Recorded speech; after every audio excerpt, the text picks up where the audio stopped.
everyone, and welcome to Round the Table. This is just a new little thing I'm trying out. With me tonight I have Hissy. Hi. Hi, Hissy. And we've got Jeff, but he'll be back in a second. Now I'm losing this earplug. I really need a better set of earplugs. Tonight we're going to be talking about politics and misogyny in politics and stupid people in politics, basically politics in general. What brought this about was a thing that happened today in Australia with our bit of a shit Prime Minister, Scott Morrison, who decided it was a really, really good idea when the one of the people in the press gallery asked a question of one of his high-profile female ministers, that he would step over her after she'd only spoken less than 8 words and answer the question for her. Completely mansplaining the situation. Yeah. You want to get angry, don't you, Hissy? I haven't even seen it and I want to get angry. Yeah. It's like, I mean, this is not Scott Morrison's first thing at this. He's in the past... let's face it. For his first Minister for Women's Affairs, he appointed a man. Not only a man who's a known fucking misogynist in Tony Abbott. See, this is why I, as a female presenting person, could not go into politics. Yeah. If someone tried that with me, I would immediately turn to them and say, "Excuse me, I was speaking," and shame them on international television. I would not let it fly. So this is why I couldn't be a politician. Okay. They've said we're muted. We're not muted. We're not muted. No, I can see the audio levels here, so... Okay. That's what they're... Winky... Don't do that to me, Dave. You bastard. Bloody men. Silencing us before we've even started. I know, how rude. Yeah, I noticed that after. Is that just a dig at my producing abilities when I'm in a show that I don't pay any attention to sound levels? Mm-hmm. So yeah, value. You need it. Yeah. So the it's like, no, you absolute wally. With Scott Morrison, I actually have the article here, and I'm a bit worried that when I bring it up, it's going to. I'll have to mess around a little bit. Give me a sec. Because if I do this, I have a feeling that it's going to mix up my output. So, it did not. That's freaking amazing. I've been having a couple of OBS problems. All right. Why do you what? Never mind. I'm just waiting to see what you do because. Oh, okay. I can't pop up this on here, but I was going to bring up that. Where is it? Jeff. Hi, Jeff. Welcome back. We have a Jeff. So the minister's name was. I was going to say I could hear you just fine. I was listening in. It's just whilst I was on my way back. So, tut, David. No, OBS hasn't crashed, Dave. I have a problem with OBS and StreamYards in that if I make OBS full screen, I can no longer pick up the video from StreamYards, which is really annoying. And I don't know why I haven't been able to figure it out yet. I think it might be a driver issue or something, but it's annoying me. The minister's name was Anne Ruston. She's a senior minister, and she was asked if culture for women in Parliament has improved.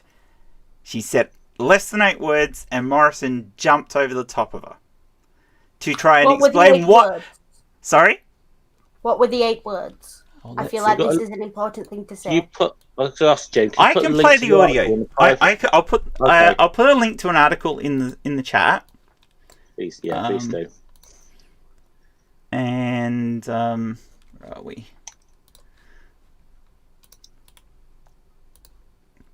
There's a link to the article. And even though I can't bring up the video on here, I think what I'll do is I'll play the audio because you'll get the same effect from the audio anyway. So, Ms. Ruston, can I ask you, as a woman in the government, your reflections on the culture inside? Has it got better, worse, or no change since the bonk ban era? Well, Phil, the only thing that I can... How this ban is referred to, I think, is quite dismissive of the seriousness of the I issue. can barely hear that. And I would ask media to stop referring to it in sorry, that you way. want me to try that again? We took it very seriously. I can barely hear it, so... Alright, I'm just wondering how I can pop that volume up a bit. Alright, Sorry, I just clicked on the link and saw it myself. okay. Wow, she didn't get a word in. She didn't, did she? She just said it straight off the... Someone said to her, as a woman, can you reflect? And she was saying, well... And she literally got to, well, I think, or something along those lines, and he jumped straight in. Yeah, he not only did he talk over her and totally pretty much dismiss her, and she's in his own party, for fuck's sake. He dismissed the journalist's question as being improper in his answer. So, like, oh, we shouldn't be pandering to this shit. No. You just proved the point that the culture within the parliament is misogynistic by doing what you fucking did, you numbat, and you think this isn't an important question. Yes, it is. Even if you don't think it's an important question, it wasn't targeted at you, so shut up and listen. Exactly. It's... Well, this sort of reminds me. So this is going back a little while ago now, but something happened in the UK Parliament a few years ago when a female MP was asking David Cameron a question and his response was, "Calm down, dear." Oh, fucking hell! Yeah. But these things happen all the time. I mean, I could find the video clip of that easy enough as well. But calm down, dear. And then they tried to didn't they try and... There was that, and then a couple of weeks later, they tried to accuse Corbyn of doing something similar. I think this is a little bit before Corbyn's time when this happened, actually. But it's irrelevant because it does happen from both sides of Parliament. There is definitely this. I mean, anyone who thinks that the Parliament in the Western world isn't a boys' club is just they're living in another reality. It is such a boys' club. I mean, one of the greatest stories of us is like we've had two female prime ministers. They've both been conservatives. We've never had a. I mean, okay. I tell a lie. No, we've got one other woman who's a leader of a major party in the UK, which is Nicola Sturgeon, the Scottish National Party. Oh, yes, and I saw a picture of her today, and I'm like, oh my god, could you look happy? No, she's Scottish. No, we've got some. I mean, we've got some. I think we've had. I mean, we've been lucky. We got some really good, women MPs. I mean, Caroline Lucas, who's been on and off the leader of the Green Party for on and off for about 10 years.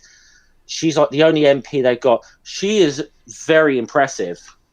Caroline is. But it is definitely still an old boys' club in. It most certainly is. I mean, sorry, Jeff. Yeah, it is almost the old. I mean, especially I want to say. Even though I've said, ironically, it's been the two women prime ministers we've had have both been conservatives. It's kind of ironic because the conservatives still very much we've had the old public schoolboy Etonian types that we've had for like hundreds of years running that party. Yeah. It's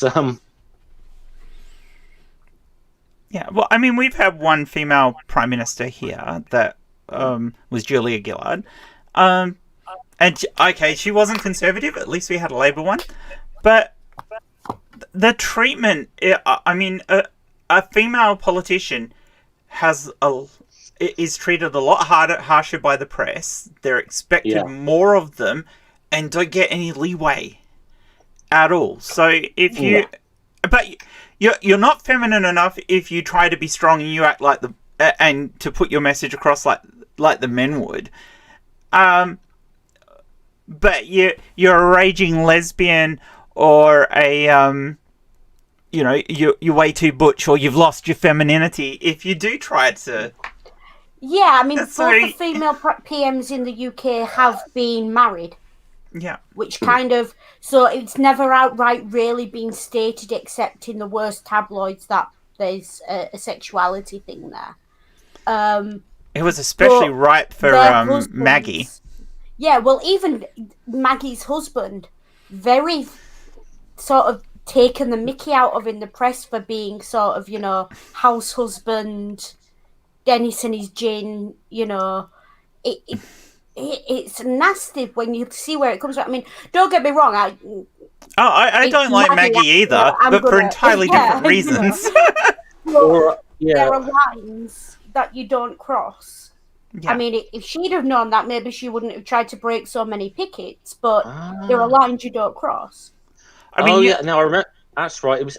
Sorry, I didn't mean to interrupt, but that "calm down, dear" thing was said to Angela Eagle. I was trying to remember the name of the Labour MP.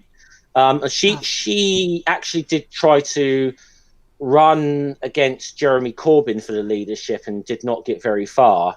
Which I'm glad about, and it's not because of a sexist thing. I just Angela Eagle's politics. I'm not a big fan of, but yeah. But that's different. You can say that. Liz. Yeah. Who was the other woman who ran against Corbyn? Liz something or another. Liz Kendall. Liz Kendall. Yeah. Yeah. And again, another Blairite, and I was just. Not for me. Well, it's like. Sorry, Jen, you were about to say something. Oh, well, I was going to say, there's nothing wrong with running against being against people for their ideologies, for their politics, etc., etc.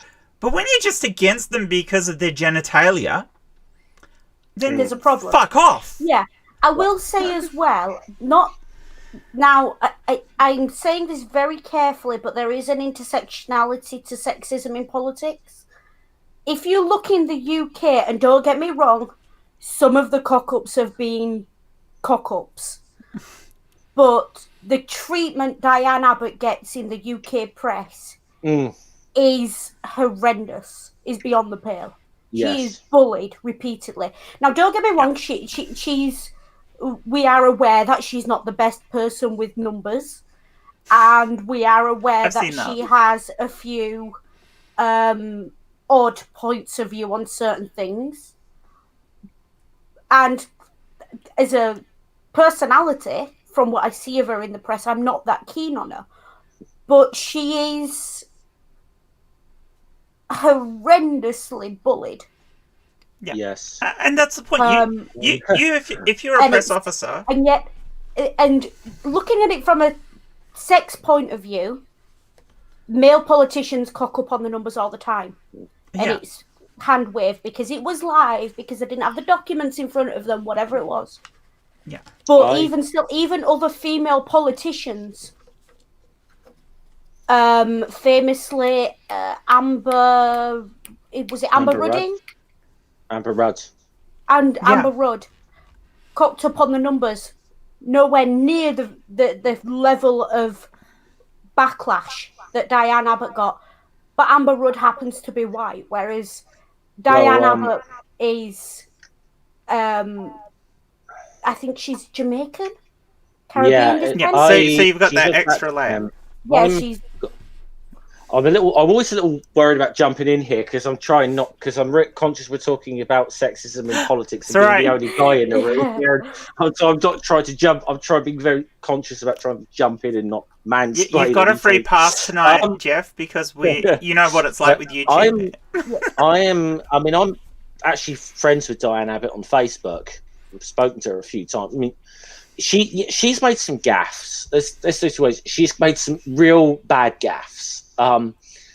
But I can think of like one Tory minister called Chris Grayling who has made gaffes that would make Diane Abbott look brilliant in comparison. He never gets anywhere near the kind of abuse that she gets. Just to put it in context, the kind of gaffes Chris Grayling comes out with, and a lot of the other Tory MPs as well, make Diane Abbott a surefire Mentor candidate on her worst day. Yeah. And I say that on her worst day, she is a Mensa candidate compared to them. And Well, this is a woman who couldn't read, a six figures out on national television. We want to talk about politicians in our country that make gaffes. Look who we've got as a prime minister, for goodness sake. Oh, for goodness that man's sake. just a walking gaff. Yeah, his entire career has been political gaff after political gaff, and to be fair, people like Boris and Trump and that are still torn down by the media, though. They are to a degree, but they're also. It's hand-waved, and they're given a pass. It's also, I think, a symptom of and it's just about us as a society that we've got people who are like entertainers as blooming political leaders now. That's kind of what we've gotten to. I will say, the only thing I will say about Boris, to his credit, is he has been a lot more reserved since he's become prime minister. He seems to be watching his words a little more carefully. Everything. Don't get me wrong. I'm not defending the record of his government, because I think they've been awful, especially over the current pandemic. But he does seem to have wound that persona of his in a bit since he's become prime minister. Even when he's talking shit, he does watch his mouth. Yeah, which Well, he's I mean, the thing people often speculated about Boris Johnson is that he played the buffoon to effect, and there was always the suspicion about him. And I think the way he's acted as prime minister is a bit of a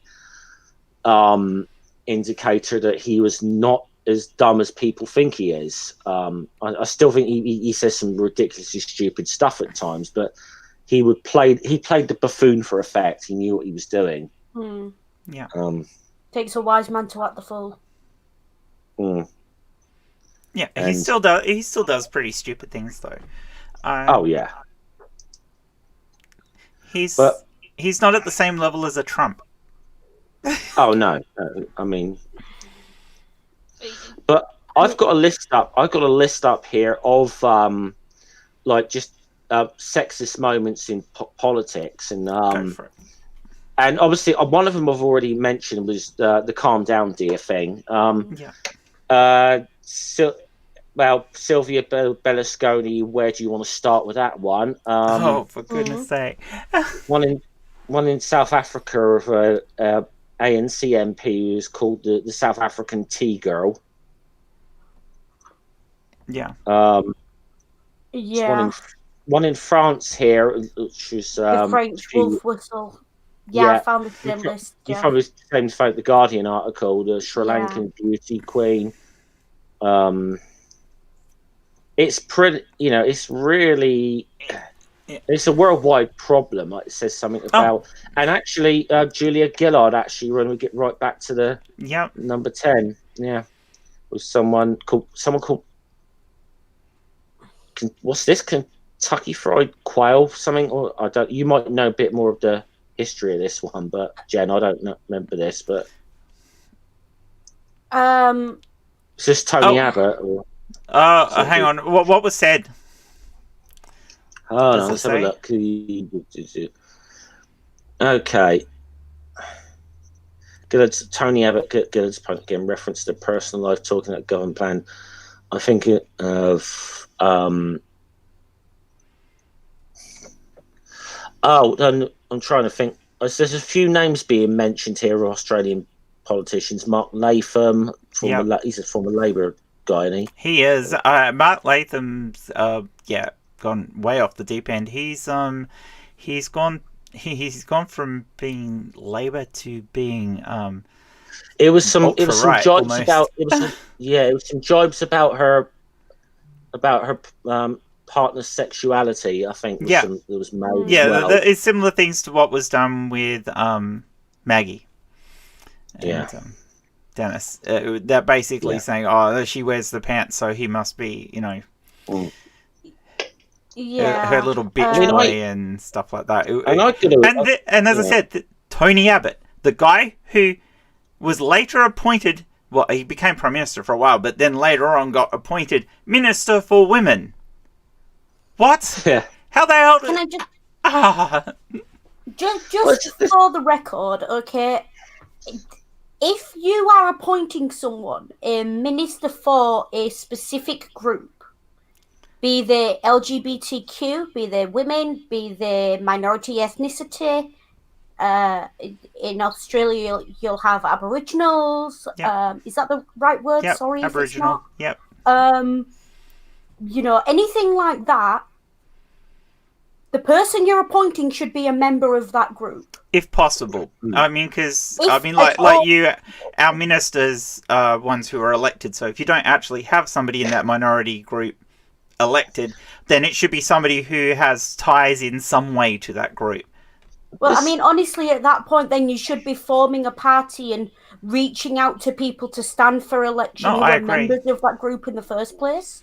Well, this isn't just a parliamentary thing as well. I mean, let's tell you an old joke.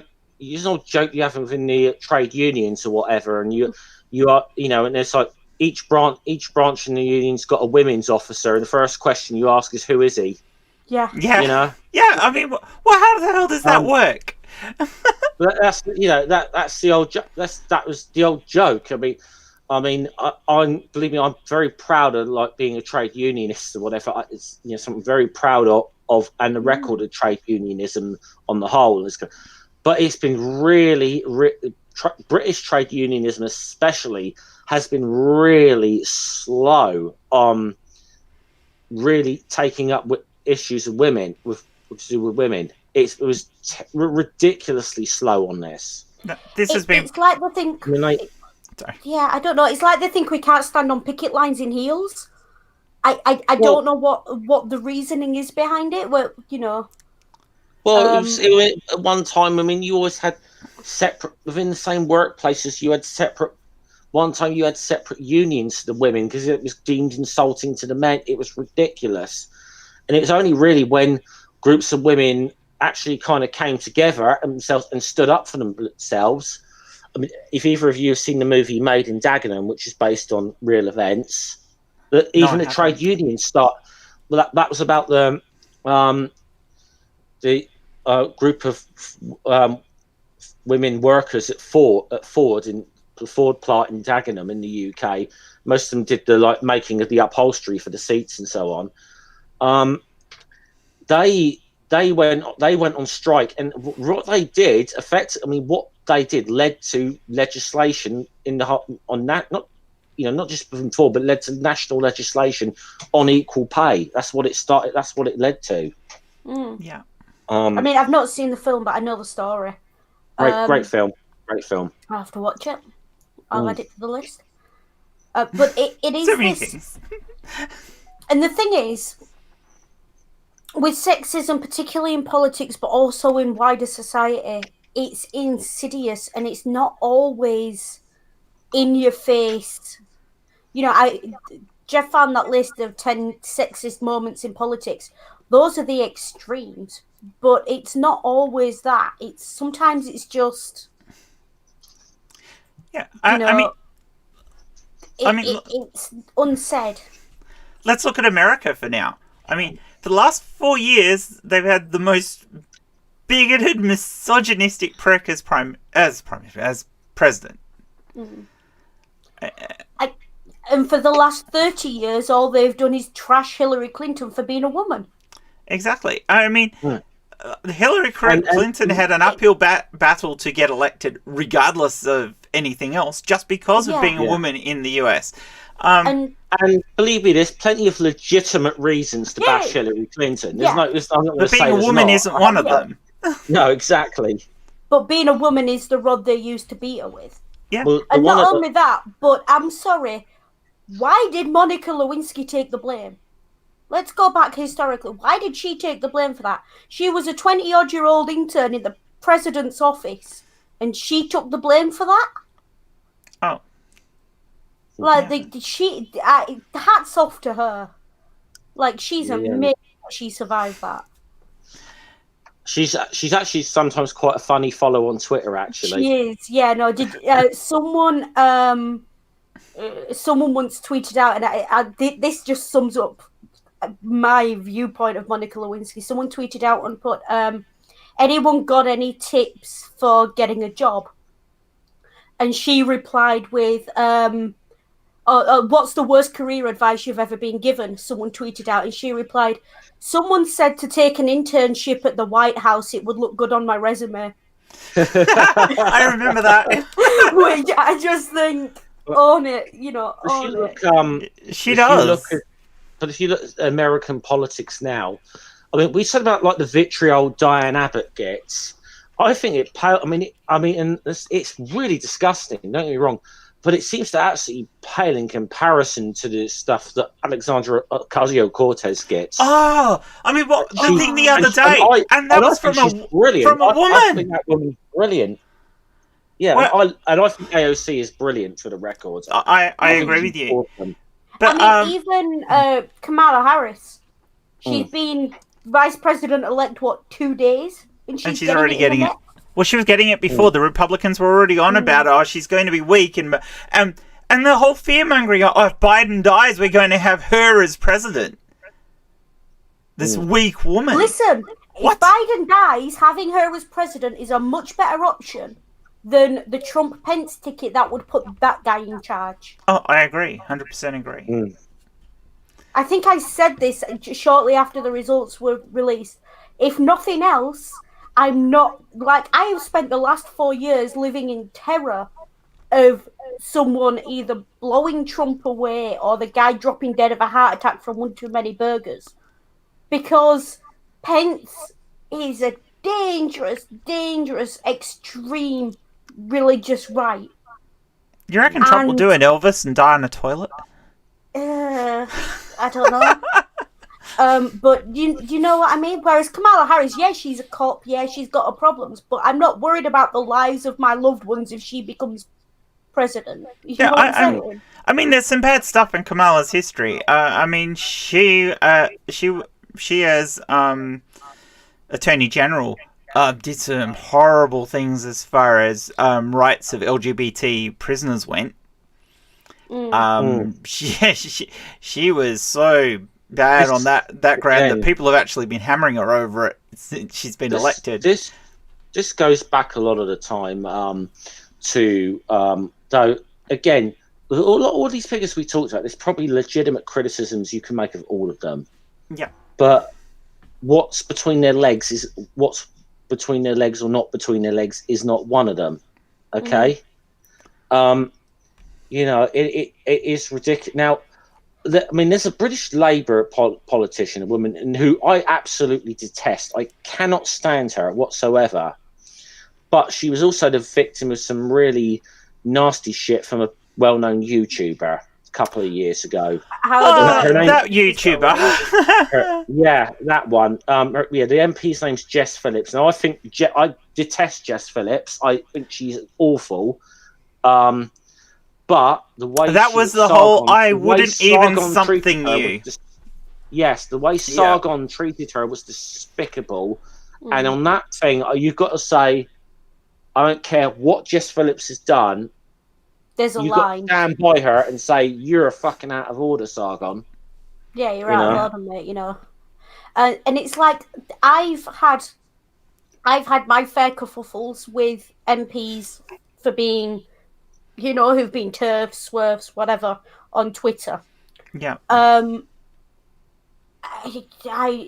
regardless of anything else, this is not about what's between your legs, it's about what's going on between your ears. Yeah. Sorry, Jen. I saw that. The account in the chat there. Yeah, what is this fake news channel? from an account called Trump Tears. Trump Tears. He has been like a petulant child, hasn't he? It's just like, I mean it already. No, hold on. We can't have Trump Tears in the chat because we can't have tears before we get the concession speech. Oh, you so want that. Doesn't everyone want to hear that? I don't think there actually ever will be one. I think he will send Pence out to do it for him. Pence to do it for him, I'm sure he will.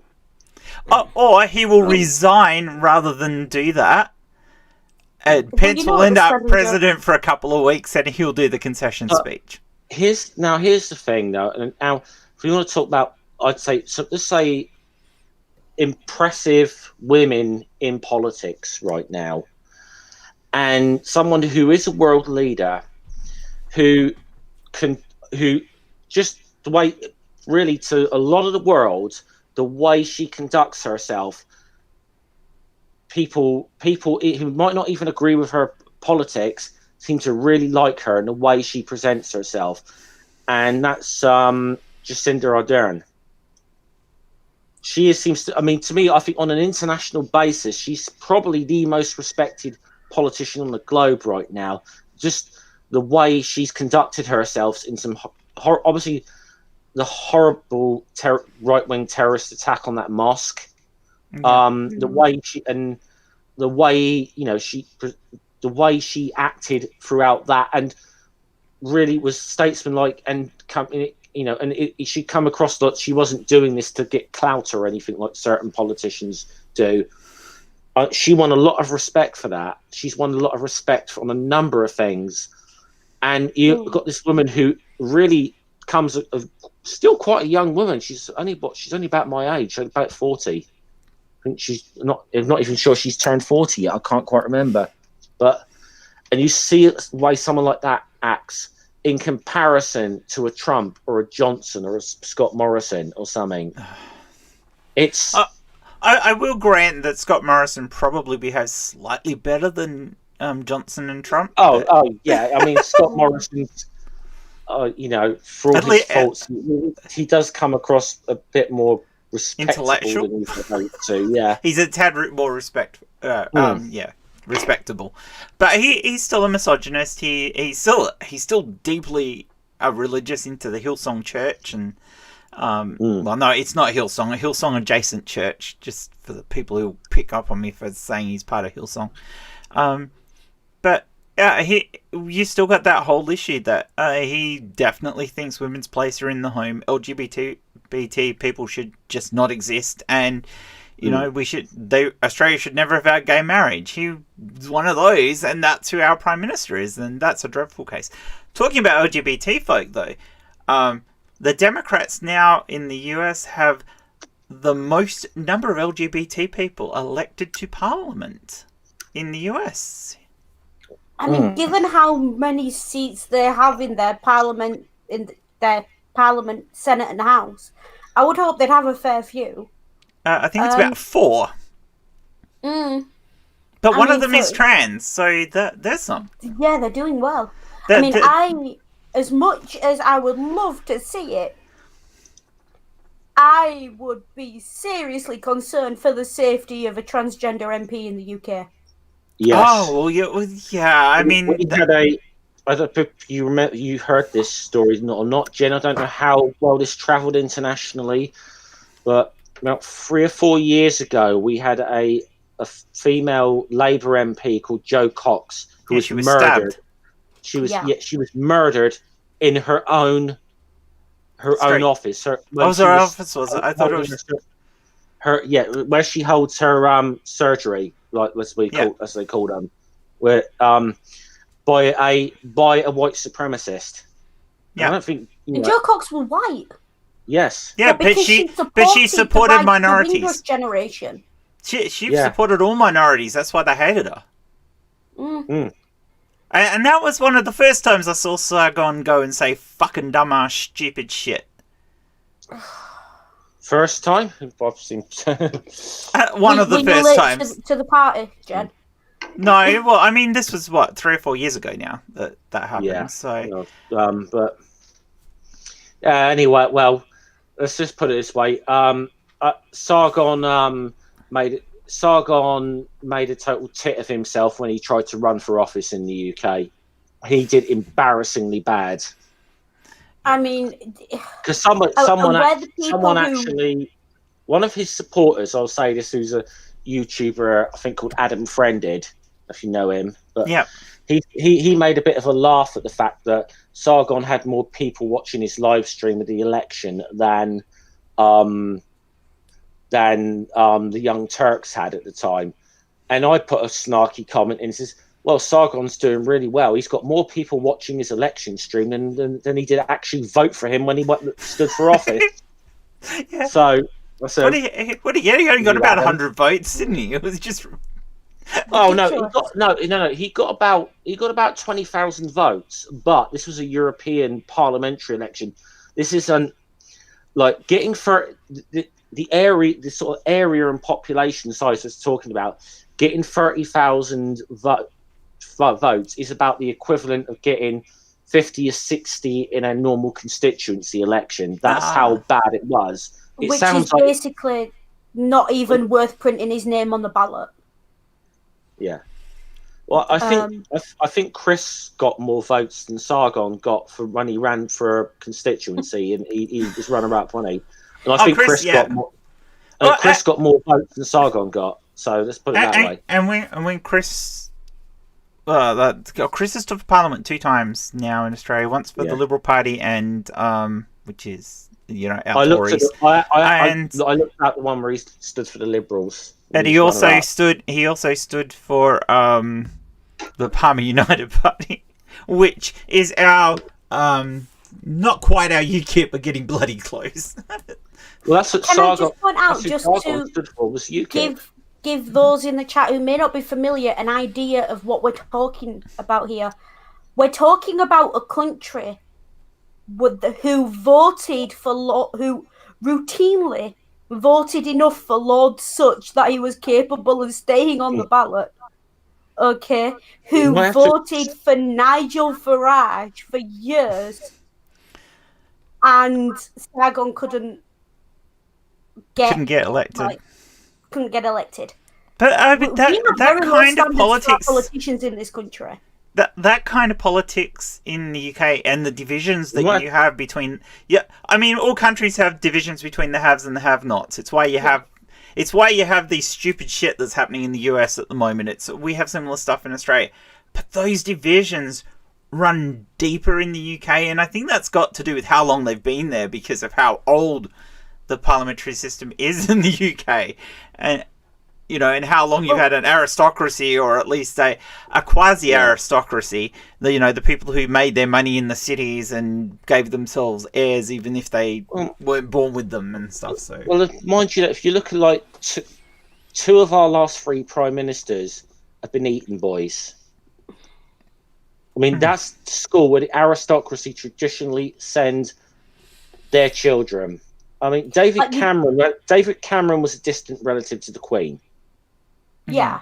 Isn't he like her 5th cousin or something, Dad? Yeah, I mean, he's distant, but that's his background. But we live in a democracy and a meritocracy. His Chancellor, George Osborne, was an Eton. Boris Johnson is an Etonian.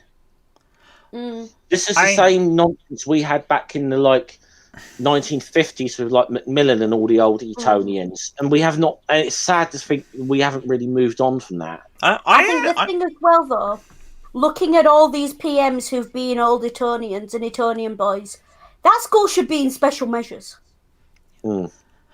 I know Australia somewhat copied the British political system. Let's be honest. I'm going to be back in 2 minutes, guys. Okay. I know that Australia somewhat copied the British political system. You didn't so much copy it as had it forced on you. Well, we did, but we also modified it to suit us because I actually have major problems with your House of Lords. Me too. The idea that somebody gets appointed to it by the Crown per se, but that's not what really happens. They're appointed to it by the honours that they're given by the Prime Minister of the day. Yeah. So what happens is they go to dinner with the Prime Minister. And if they pay for dessert, they get the peerage. Yeah. And once they get that, they end up in the House of Lords. So the Prime Ministers of the day can stack your House of Lords in their freaking favour. So it's not a check and balance, and it just grows to stupid sizes.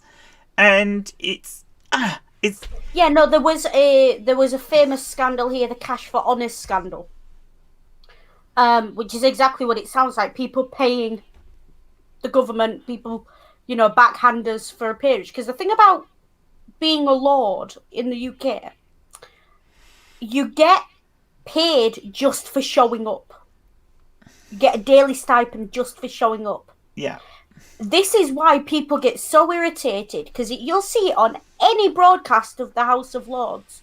Old men sat there taking a nap or playing on the phones. Yeah. Famously, there was one of a guy, middle of a debate, was playing Candy Crush on his phone. Going back a few years ago. In the middle of a very important debate. Because they don't care. They're going to No, vote along the lines of the people who put them there. The final say on our laws and how our country is run. And you've got somebody in there like Baroness... Oh, God, I can't remember what her name is. Sorry? Baroness Fazer. The one who's a bigot towards LGBT, and I can't remember what her name is. Oh, I think it's Baroness Fazer.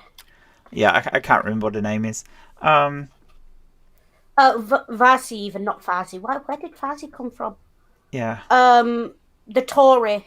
Yeah. Anyway. Is it her? I'm not sure. I can't remember off the top of my head. I wish we had Katie Montgomery in here. That'd be because she'd be able to fill this in. But yeah, Jeff would know. Emma, thank you, Jeff. Baroness Emma Nicholson. Thank you, Jeff. Emma Nicholson. That's it. Yes. So you got people like that who are just so horrible as people, and you cannot get rid of them. They're as bad as high court judges in the fucking US. I am just going to clarify straight away. I said Baroness Wellesley because that's the first name that popped into my head when you say Baroness. Yeah. Absolutely nothing to do with this one. No. Nothing to do with that. I'm not making any comment on what she's done because... You don't know. Honestly, I haven't been paying attention to British politics for the last 5 years because I'm sick to the back teeth of it. You'll have to when you vote, although you don't have to vote. No, when I vote, I pay attention for about 3 months leading up to it and I do my research. But I'm just sick to the back teeth of it on a day-to-day basis because I spent years and years as a teenager, young, early 20s, because I'm no longer in my early 20s and isn't that a shock? Where did that time go? Really being political and being an activist, so I have the knowledge. The problem is, British politics has spun on the head of a coin recently. Yeah. And it's become so divisive and so aggressive that you've got to be incredibly resilient and be in a position, mental health-wise, where nothing can touch you to involve yourself. It's why you have the things like J.K. Rowling. Yeah. Let's make and the thing is, that's why all the assholes are going into politics, because they're the only ones who actually can deal with how aggressive it is. Yeah. And so you get people like J.K. Rowling in the press in the UK and all the other TERFs and all these other one-issue people who are only there to stir shit because they want to stir shit, basically. And you end up with a divisive community, which is basically what Trump's done, but on a bigger scale in the US. Honestly, I'm half expecting at some point Rowling to stand up and try and run for office somewhere. Oh, it wouldn't surprise me. And it wouldn't surprise me if she got in too. It wouldn't surprise me in the slightest. She would get in on a TERF Tory ticket easily. Oh, easy. Yeah, anywhere she's stood. And the part of that is she would stand, and all her old fans who didn't know what she actually stood for would vote for her just on the name recognition. I mean, they might not the second time around once she's actually got up and spoken in part. Although, no, because her fans are defending her opinions on things they know nothing about. And she obviously knows nothing about either. And yet a lot of her fans as well have turned on her recently because of those same opinions. So we're not all the same. No, they're not all the same, but yeah. Most of my merch comes from AliExpress, by the way, so she ain't getting a penny of it. just to put that out there, because I won't fund her. I refuse point blank. But she is... Yeah. It frightens me how we've gotten to the point politically where anyone with a vaguely recognisable name can be elected. Yeah. And that's worldwide. That's anywhere. Oh, it is. And the thing that worries me is, even though we're better here than you guys are as far as that underground swelling of single issue things that are trying to push a more conservative, not just conservative, but a more bigoted society back onto people. That attitude that's there, it's not as bad here, but it's there. The groundswell is here in Australia. It's in New Zealand. It's in every first world country. And my concern is that it only takes a fucking bigoted but persuasive leader like Trump was. Because I fucking hate Trump, but I mean, he was good at riling up his base. He was fucking awesome at it. I mean, he didn't get... I know he's lost with his 71 million votes, but he still got 71 million fucking votes. And you can't deny he tried fucking hard to beat Biden. And and now he's going to try with all the other tricks that he's ever known, which is litigation and shit like that. I honestly think, going back to what we were saying before, he is going to quit and then say, I wasn't beaten, I quit. Yeah. Because that's his only save of face. To say he was beaten, he wants a way out of that beaten because he doesn't like losing. My biggest concern I got at the moment with Trump is that he has sacked one of the leaders in the Pentagon. And the defense secretary, was it? The defense secretary, yeah. And he's trying to make some other changes within the White House and the Pentagon, so he's got more power and say in what the military are doing over there. That's what a dictator does. Mm-hmm. Well, there was... I didn't catch the last few seconds, but I was listening in whilst I was away. Yeah. One thing I might have a slight disagreement with Hissy on is I think if J.K. Rowling was ever to run for Parliament, it'd be for the Labour Party, and they would welcome her with open arms right now. Think? I think they would. Starmer would. Starmer would. But Absolutely. if we had... I think she would have never run under Corbyn or anyone like Corbyn. Oh, no, she was trashing Corbyn for the last 5 years. She was. Starmer would welcome her, and this is the problem, and this is the major issue with Rowling. She could run either for the Tories or for Labour, and her opinions and her presentation of herself would not change. I don't think she'd ever run as a Tory if she did, because the thing is, on a lot of issues, this is what's just so sad about it. On a lot of issues, she's not bad. But then... her position on trans rights is so fucking awful that anything else that she kind of said is just... and she wouldn't be the only Labour politician with a position like that either, would she? And if the let's put it this way, I think all three of the... I think if Labour didn't have her, the Liberal Democrats would, in a heartbeat. Oh, yeah. This is the problem. You've got these that one that I mentioned, Baroness Nicholson. Yeah. Now she started off as a conservative, but the only reason she was she was like a minor minister, she was a junior minister, or she may have made cabinet. I can't quite remember under John Major's government, but she only really made... The only reason anyone in Britain's really heard of her is she infamously defected to the Liberal Democrats. No, and it was a real smack in the nose for John Major's government at the time, and. But she has a lot of... I mean, she's worse than Rowling, because she's got a lot of other really bad ideas. Yeah. And I just as well... These people who are surprised when Lib Dems and Tories get into bed together, go read a history book, please. It's not as old... It's not as unexpected as you'd think it is. They started out as the same damn party. No. Yeah. Yeah. Yeah, it was a split from the old Tories and Whigs, wasn't there? Yeah, and the reason they split was not as big a reason as you'd think it is. So they have very similar opinions on a lot of things, even if they don't want to admit it. Yeah, we have the same thing in Australia with the... thought Nick Clegg was going to run for election and then join up with Brown. We have the same thing. We have the same thing here with the National Party, because they're basically an offshoot of the Liberal Party, and I've had friends who go, I'm not voting for either Labor or Liberal, I'm going to vote National. I go, you're effectively voting for the Liberal Party, because they always form coalitions, and because we have preferential voting in Australia, you're basically throwing your vote at the Liberal Party anyway. Mm-hmm. So... Yeah, it's not understanding how politics works. That is one of the worst problems with how people vote. I mean, I find it really sad in a way, because of perhaps maybe I was just reminded of how in my youth I didn't think critically and had very, very misplaced faith in a certain MP at one time. He's not an MP anymore, but I got very politicized in my early 20s over the Iraq War. And in Britain, a lot of people did, because so many people were, a lot of them traditional Labour voters were furious at Tony Blair over that.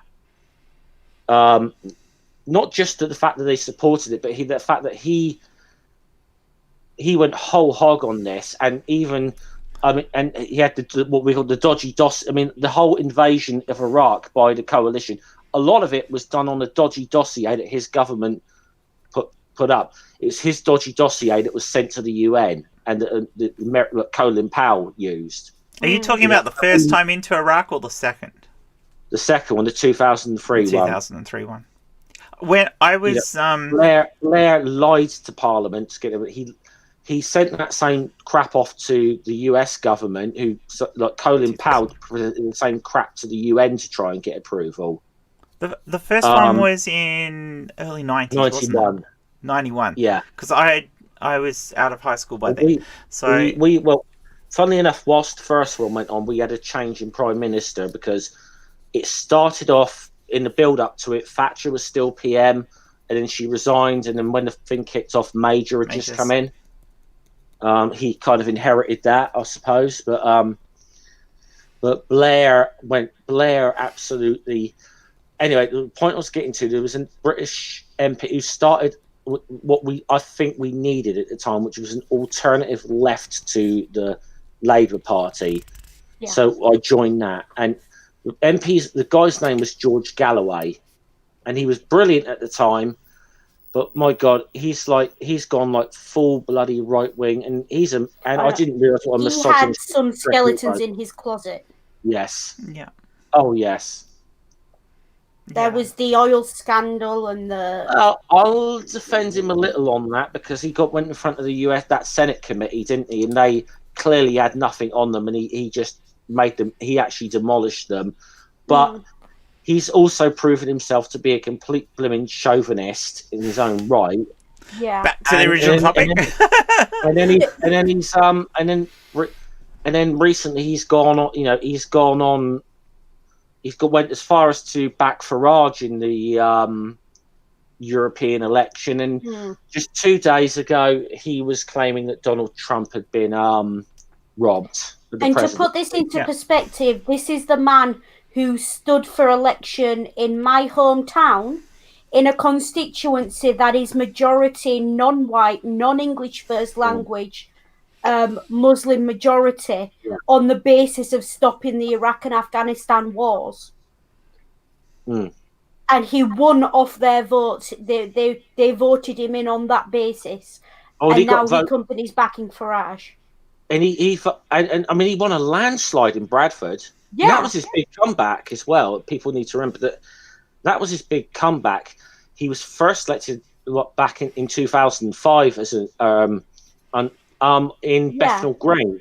He called himself the Respect candidate. He set up a party and he called it Respect. That's the party I joined, the Respect. It had I'm trying to remember. It had a sort of meaning to it or something. It was quite but. The thing is with that, I looked at the Respect parties when I was in my teenage years, looked at it, and from the outside, all the Respect party looked like was Labour, but anti-Iraq and anti-Afghanistan. It was everyone. That's what it looked like. It was a lot of people supported it who didn't really know where it was. A lot of people. Well, the problem with it is it became too centred around Galloway, was the problem, but. That was the problem. It became too centered around him, and the shit that he did. It was his personal cult of personality in the end. Well, Yeah. isn't that always the way? Because I mean, that's the same thing as to be Trump's honest, done. it's why I left, quite frankly.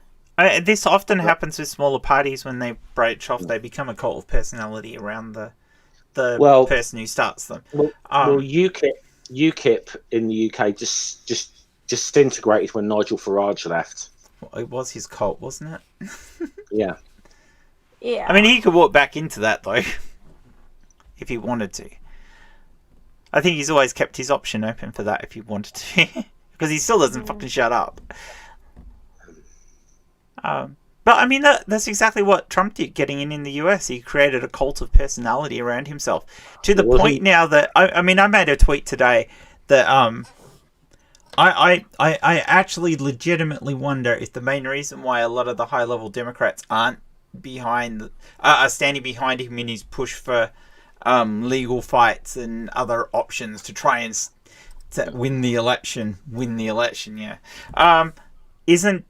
Isn't just because they're afraid of him, because there's so many of them that have done things that they could be in trouble for themselves, and they've been sitting behind his protection because of what he's done. So yeah, I mean, and he's the kind of guy who'd say, if I go down, you go down. Yeah, and to me, it's got the same stink as there's a thing in the UK. I think it's Oxford, it might be Cambridge, called the Bullingdon Club.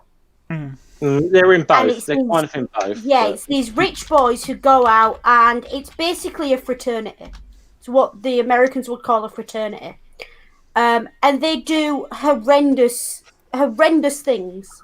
Yeah. And they get away with it because they're daddy's little rich boys and they can pay for the damages. But with that, because they have all their little secret, rites of passage and all the rest of it, they all know something that could later on bring the others down. And the problem is, a lot of politicians in the UK were once members of that club. Yeah. Boris Johnson. David Cameron, George Osborne. So none of them are willing to bring the other down because they know the other one's got something on them. Yeah. And they're not willing to face their own history and their own past. This probably comes back to that boys club thing, though, because that's a legitimate boys club. And it comes back to that, what we were talking about earlier, because so much of that side of it, where if you're stuck in politics and you've done something, think, oh, well, we need somebody else to protect us so that we don't get in trouble for it. And that's the boys club part of it. I think as well there is a problem internationally of holding people to account for shit they did a long time ago and have learned and grown from. Like, if a Tory MP stood up today and said, yes, I was a member of the Bullingdon Club, I did this, this and this, but you know what, I've grown up since then and this is where I stand on these issues now, I would have absolute respect for them. But the problem is, the British public would crucify them. Oh, yeah, because tall poppy syndrome. This happened in a by-election in where I live, with a Labour candidate. Even though, to be honest, where I live, Labour are never going to get in. Sadly, I mean, it's always been a fight between the Conservatives and Liberals. But they found, someone found something where this guy, Labour candidate, had written something like 25 years ago when he was a young student, when he's wishing death on Thatcher. Yeah. Oh, there was one. Which actually, to be honest, got him my vote. In all honesty, but then, like, there's also wasn't there one about 12 years ago? Some Labour MP wrote something vaguely homophobic on Facebook, and it came back to bite him 12 years after the fact. After a 10-year career, or a 5 or 10-year career of standing for LGBT rights. Didn't Ed Miliband do something like that? Is it Ed Miliband? I think it might have been Ed Miliband. Yeah. Don't think so. Was it Owen? What's his name? Owen Smith, probably. I think it was Owen Smith. And it's just, let people grow. Let people be mindless fuck-ups in their late teens and early 20s. I mean, we got that same thing in Canada where, why can't I remember the PM's in Canada's name? Where Trudeau got in trouble for that stupid thing he did when he was in early university, where he did blackface. And Like, but people he's are not still that talking same about person Prince Harry now. dressing up as a Nazi. Yeah. Like, grow up. It's like, okay, he was a young person then who was doing stupid shit. He's not the same person now. We all change over time. Our ideals can change, and our political persuasions can change, and what we believe in can change over time. What they should do. I mean, I'm embarrassed and ashamed of some of the views that I held in my late teens to, my late teens to maybe 21, 22, before my views started to really change.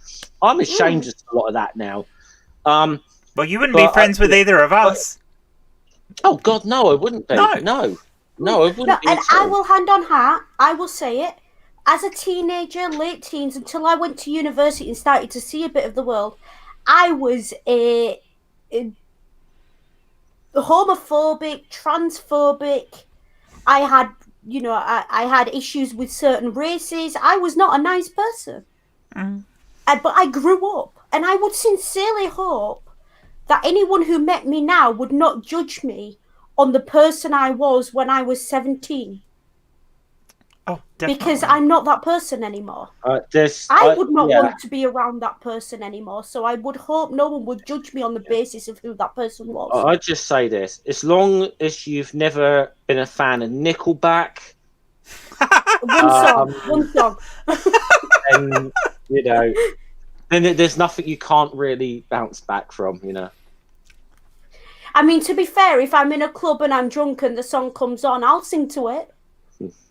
Am I allowed that leeway when I'm drunk? We're allowed lots of leeways when we're drunk.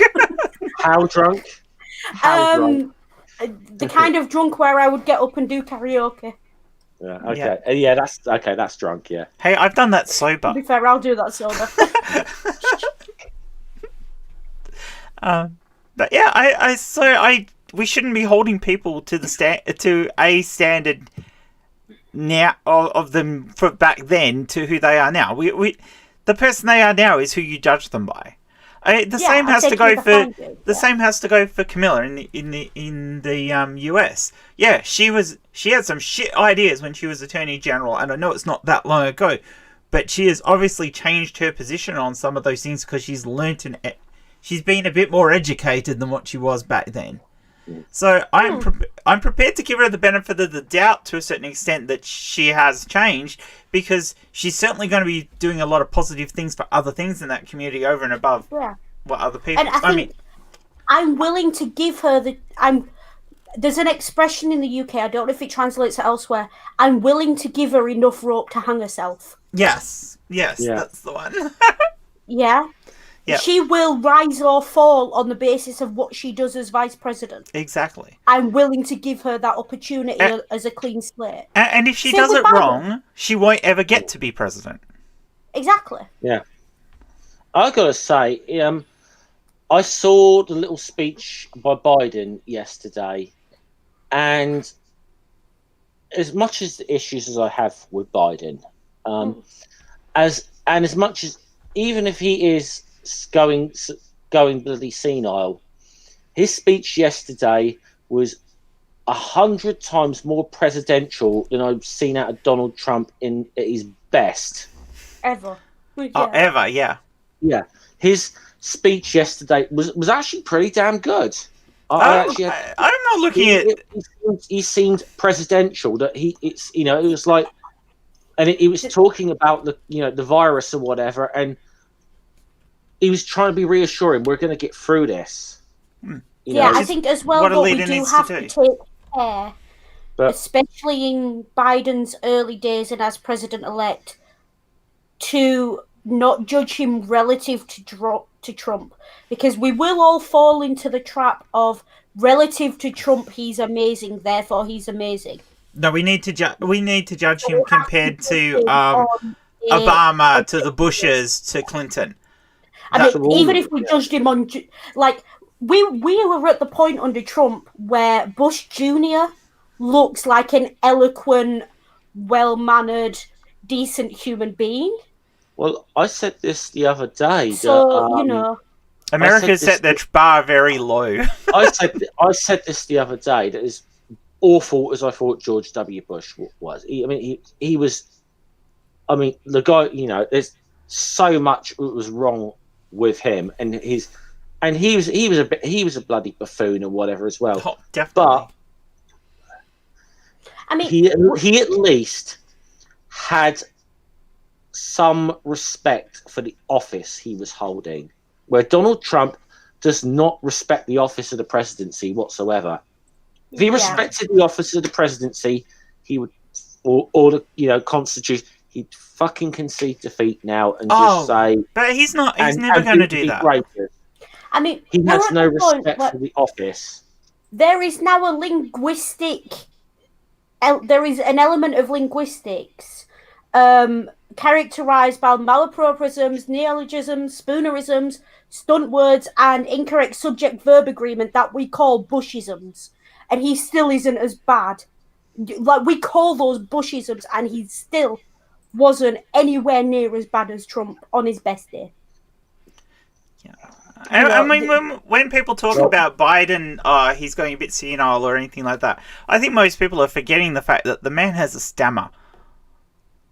And he's fought hard his whole life to overcome that with his public speaking, and you can still hear it in his public speaking. So, the pressure on him when he's up there in front of literally thousands of people, in front of the whole nation, basically, and he can put off a speech that's that good, you've got to admire that.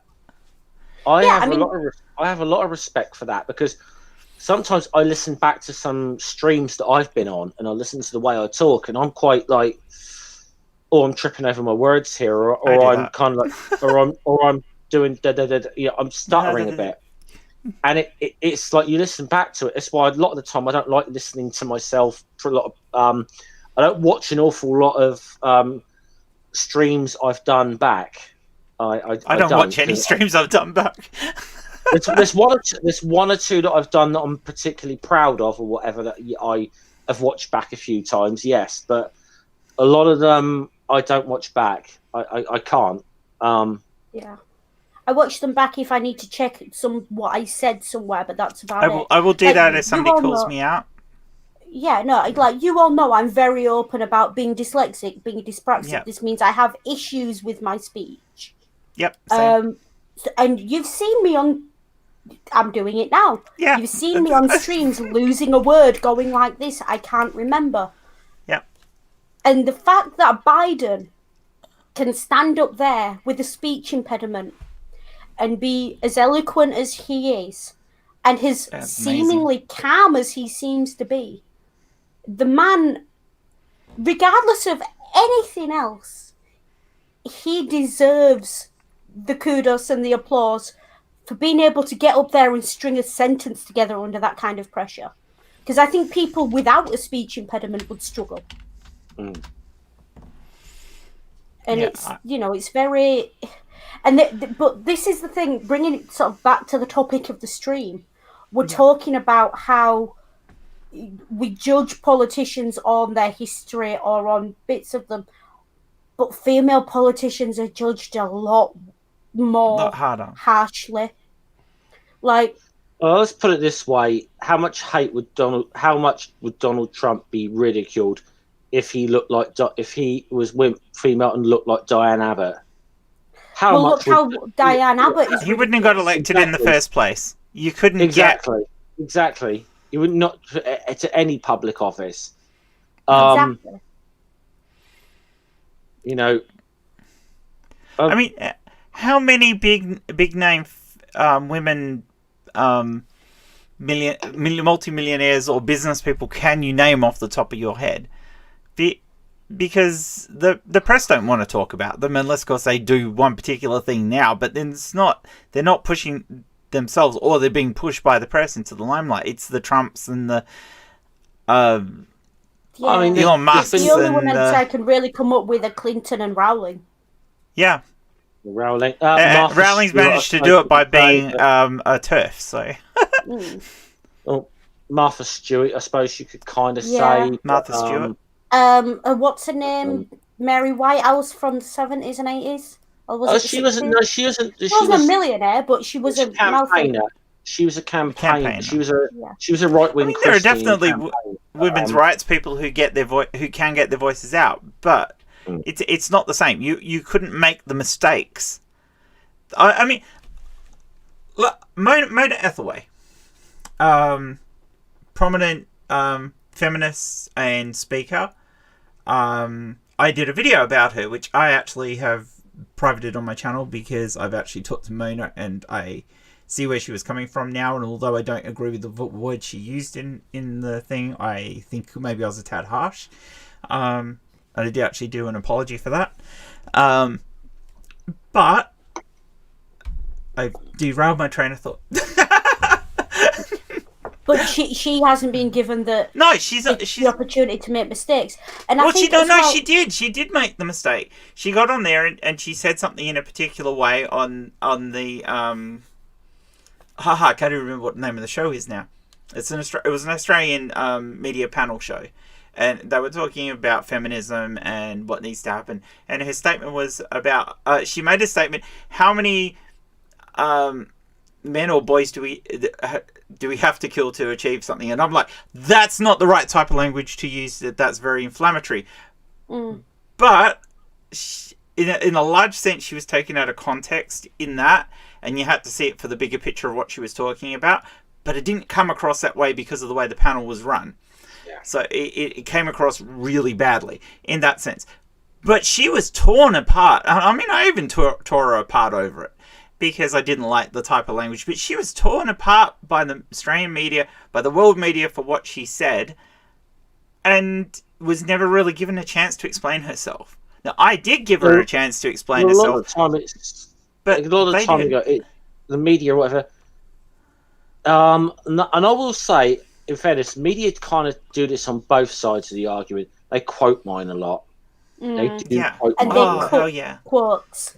And there's been things, even people that I'm not fans of, who are conservatives, have been taken out of context on some stuff.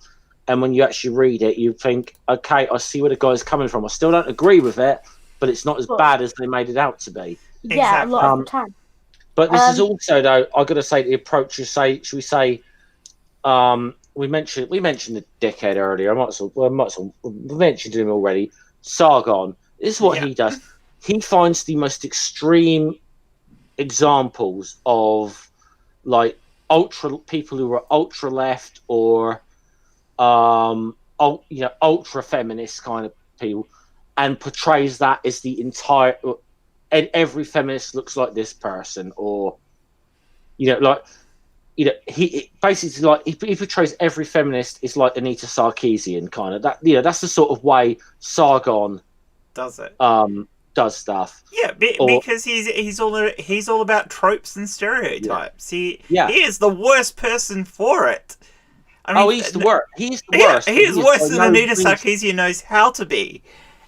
And there are some. I mean, Anita Sarkeesian has said some of the dumbest things I've ever heard somebody get up in public space and say. However, there's a lot of things that she says that are quite true as well. And she's not necessarily a bad person. She's just got an idea that's probably a little bit more extreme than most of us would have. But that's beside the point. She's also a bit of an opportunist. Yeah, I've got some massive issues with her. But again, it's not because she's a woman, or not even because she's a feminist. Some of her arguments I find are bad. One or two of her own actions and things she's done are very questionable. I agree with that. But so her method of seeking finance for doing things that she said she was going to do and then not actually doing them properly and pocketing the money, that's what I don't like about Anita Sarkeesian. More so than the stupid stuff she said. She's taken advantage of other feminists. Which is the thing I don't like about Anita Sarkeesian. You compare her to some of the other people, other bigger name feminists out there who don't do that sort of thing. I'd much rather deal with people like that. But even with some extreme examples of feminism, some of the response I still think has been disproportionate in the vitriol. I mean, you remember? I mean, you remember that woman, Shanti Banks, the Canadian woman? Do you remember her? No, I don't. Woman with the red hair, patriarchy. She was a bit of a meme. Oh, I don't. Yeah. Oh, she was a lecturer at one of the universities. She ended up losing her job over it. Yeah. Yeah. And now she was pretty damn radical and extreme and ultra leftist in her position. I grant that. But how long ago was that? What, 10 years ago? She's still getting like abuse over that now. She is, isn't she? Oh, she's that meme. She's and I don't know necessarily that she's changed her position at all. But even if she hasn't, the goddamn vitriol that woman gets is disgusting. Yeah. But this is what I mean by we don't let people grow.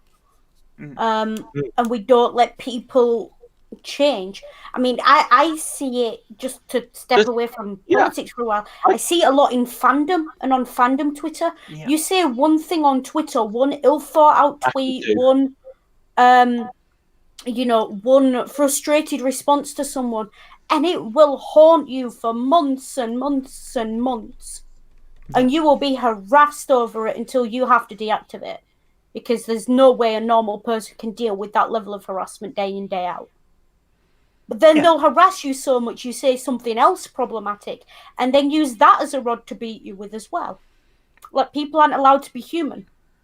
No. And people grow. I mean, I see it in the trans community where we get people that I mean, the other side, the TERFs always say how horrible trans people are and stuff. Oh, and but the number of people who've come out of being TERFs and have realized what that cult mentality of TERFdom is like, and they've come out of it, and then get accepted and embraced by the rest of the community to say, "Yay, you've realized that this was all bullshit. Yeah, we're happy to educate you and accept you, and that's great." So that bullshit that comes from the other side, you're gonna no, because the difference between you lot and us is that we don't have a cult mentality, and we'd much rather rescue people from your cult. And yeah, I mean, if you go far back enough on my Twitter, you will probably find me saying incredibly problematic things. Yeah. You will also find, if you look at it far enough, you will also find apologies related to those things. There was one, I got into an argument with a Labour politician, and she set her followers to dogpile me because I was just like, she was being really turfy, and I had nothing to do with it. And I used some very incorrect language in some of the tweet responses to the people who were dogpiling me. And as soon as then I started getting messages from trans people, "You're using the wrong language. Do you understand what you're saying here? That term's outdated." And as soon as I realised, I started tapping out replies, and every single person who replied to that tweet got the same reply back immediately, sincerely apologised. "I didn't know the language was outdated. I will not use it in future."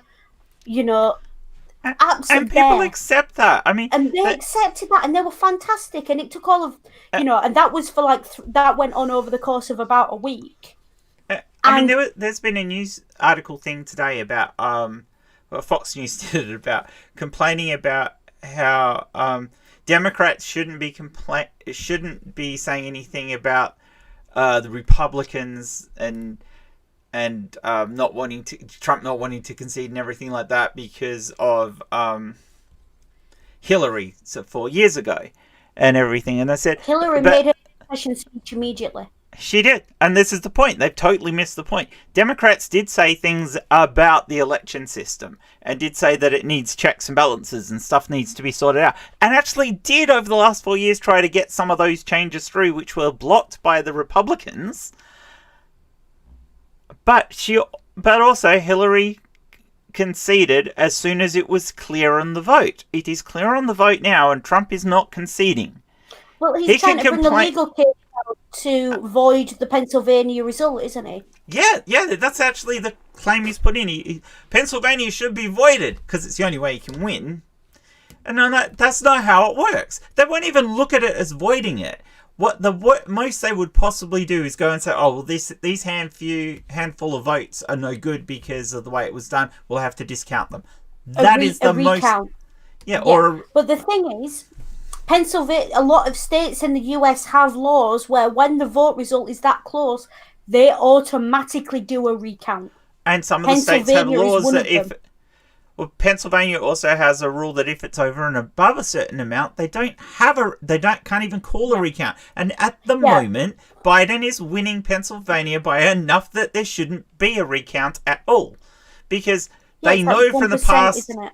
Yeah, no, not for Pennsylvania. It's 5%, but he's more than 5 up. 0.5%. Sorry, 0.5. Yeah, it's 0.5% or less to call a recount. Yeah. Or 1%, you can't. If it's 0.1%, it's if it's 0.1%, the recount's automatically in Pennsylvania. Up to 0.5%, they can ask for a recount. You can't challenge it if it's more than 1% difference. You can't challenge it after it's 0.5 in Pennsylvania, because they consider, because that's about 50,000 votes, and the history of it has been that a recount will not change more than about 20,000 votes. So they're looking at it like, even if we could take 20,000 votes straight off the top of Biden and he still wins. So why should we recount it? It is a waste of money and resources to recount it. Is it Nevada that has the rule about 1%? Yeah, it's Nevada with 1%.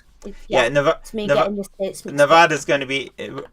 But even if at the moment, as it stands, Biden doesn't have to win Nevada, so he still gets the presidency. Georgia is, of course, going to have a recount anyway, and that could flip on a recount. But, I mean, it's not given to him anyway at the moment because, it's too close and it's going to have a recount. So, as it stands, the only way Trump can get rid of him is to have Pennsylvania discounted. So, but that's not going to happen because that's not what the court does. The court does not decide elections. It decides the validity of certain votes. Not an election and not a whole state. They don't have the power to do that. The thing is, if they void the Pennsylvania vote, the only way to do that democratically is to hold another ballot. Yeah. And to allow everyone the opportunity to vote again. Because you cannot discount the votes of an entire state. Yeah, the problem is the Constitution says when they have to appoint the next president by. And if there's not... See, what happens is if he voids this... If they void Pennsylvania, Trump may still not get... Probably still wouldn't get enough votes to be president.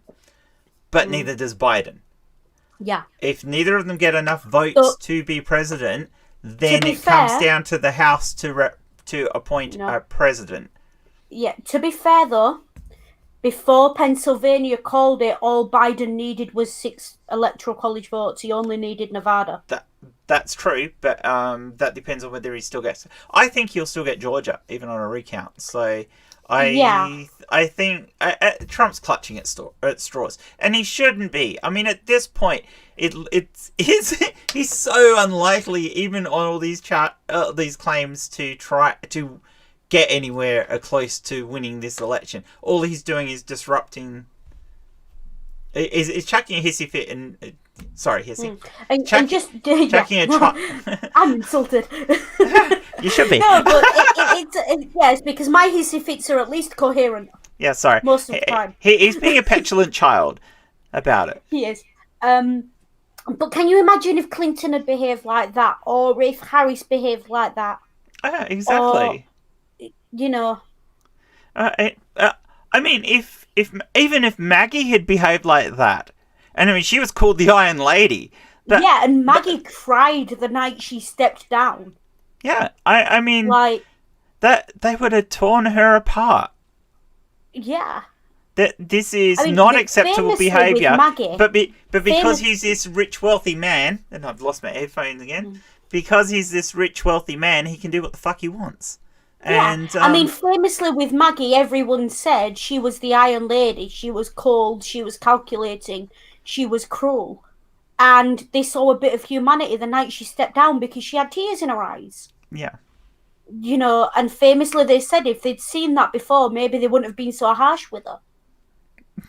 But they would have been harsh on her for a different reason. They'd have been harsh with her for being weak and girly. Yeah, exactly. She you know. she put up this persona of the tough woman because she had to survive in the politics. Yeah, I mean, we're complaining tonight about what's tonight for me today. We're complaining today about how much of a boys' club politics is, but it was even worse for her. I mean, we're talking about the 80s that are way worse for her. So yeah. I mean, I'll be honest. A lot of my persona that you see, I behave the same on stream as off. Did I? But my persona has built up over noticed. years. What for both of us is that? Yeah, no, but my persona has built up over years of having to be someone female presenting in a man's world. I am the way I am because at every step of my life I've been told, you know, obedient, submissive little women don't get anywhere in life. Yeah, you've got to be strong and stand up. And I internalised that. And it is hard to do that. And I mean, sorry about that. Sorry about that. I was going to say, because I was obviously listening in, so I was a few seconds behind. But I mean, the whole going back onto Trump. I mean, and his whole goddamn Melania will never do that again, you know. Petulance about and going to lawsuits. I mean, this reminds me. People may not remember this. Do you remember ever hear the story about his lawsuit against the NFL? No, not necessarily his as such, but in the mid 1980s, there was a rival professional football league called the USFL that was set up to the NFL. Yeah. And let me guess, that was a Murdoch thing. No. Oh, it was nothing to do with Murdoch whatsoever. That surprises me. Him. And it was supposed to be an alternative, and they held their season after the NFL had finished. So it wasn't. It was like, we're going to fill a void, per se, like have a spring season so people get football after the NFL's finished. Donald Trump ended up becoming owner of one of the USFL franchises. Yeah. And the reason he did is because he got pissy at the NFL because he wanted to buy an NFL franchise. And the owners did not like him. They blocked him and said, there's no way we're letting you buy any franchise in any team in this league. Because they all the owners have to approve it. There's no way they were going to let him buy one. So he bought the USFL franchise. He then bullied all the other people in this smaller league, the USFL, into going directly up against the NFL, and saying, and then eventually towards the end, he convinced the USFL to file a lawsuit over the NFL for being a monopoly, which there was a little bit of merit to. Yeah, but it was mostly him being a petulant child. Donald Trump, yeah, basically he was pissy because the NFL wouldn't let him buy a team. That was what it was. He was pissy because he didn't get his NFL team. He's always been this. Daddy gave him his money. Well, and he's born with a silver spoon in his fucking mouth, and he thinks he deserves everything. He's a typical spoilt little fucking brat. The punchline I was getting to with this is that the year the USFL went out of business, they won their lawsuit against the NFL, the one that Donald Trump had bullied all the other owners into filing. They won their lawsuit. And went out of business. They won $3.76 in damages. Yeah, after the court costs and everything else. Over goddamn Trump's ego. Yeah, that's what they won. What a waste. They won. Actually, it was $3 at first, and then there was 76 cents added later, a few years later, for some minor technical thing.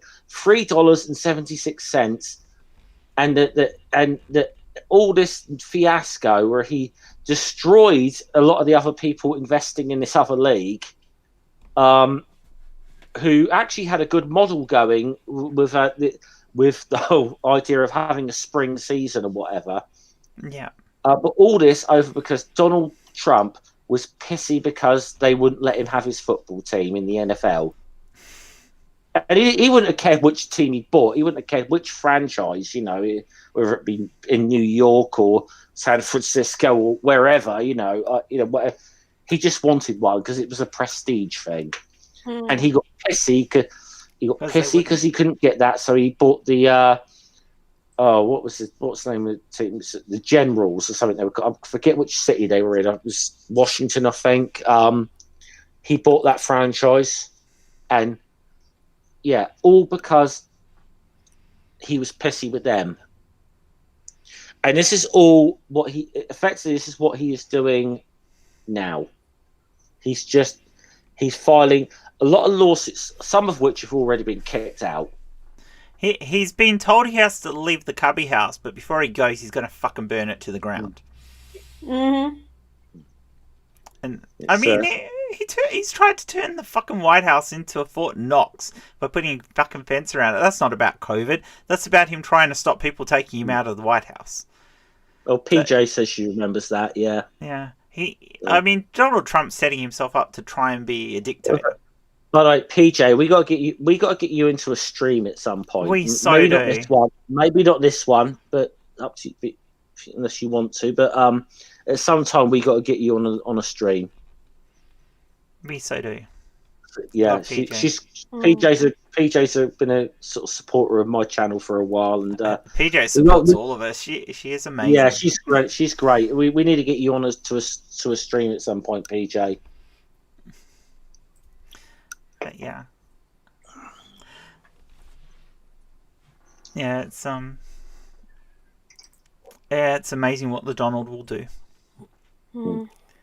But it is certainly concerning for people in the US. I wouldn't like to. I mean, I'm so glad that Biden's won, and it's going to be so much better for them. But the turmoil that Trump can create between now and when Biden is inaugurated is going to be so divisive for the US. I said this the other day on David Worley's live stream that he did, because I jumped in there when we were looking at the Georgia thing that was going on with Georgia, and that looked like that was going to swing. And one thing I said, and this is a sad thing I think for America, what really needed to happen was not just getting Trump out of office, but it really needed the exclamation point, the ideology of everything Donald Trump stands for is what needed to be defeated, and it has not been. Oh, definitely not. I mean, and I do think the Democratic Party have got themselves to blame for that. Oh, definitely. I mean, I still maintain 4 years ago, had they put Bernie up as opposed to Hillary, it would have been a fucking landslide, and Trump would have been laughed out of this. I think that might have had a landslide if it had been Bernie and AOC. Yeah, I think so. Well, Bernie was like, in 2016, he was getting like 15,000 people turning up to a rally that he held in Alabama.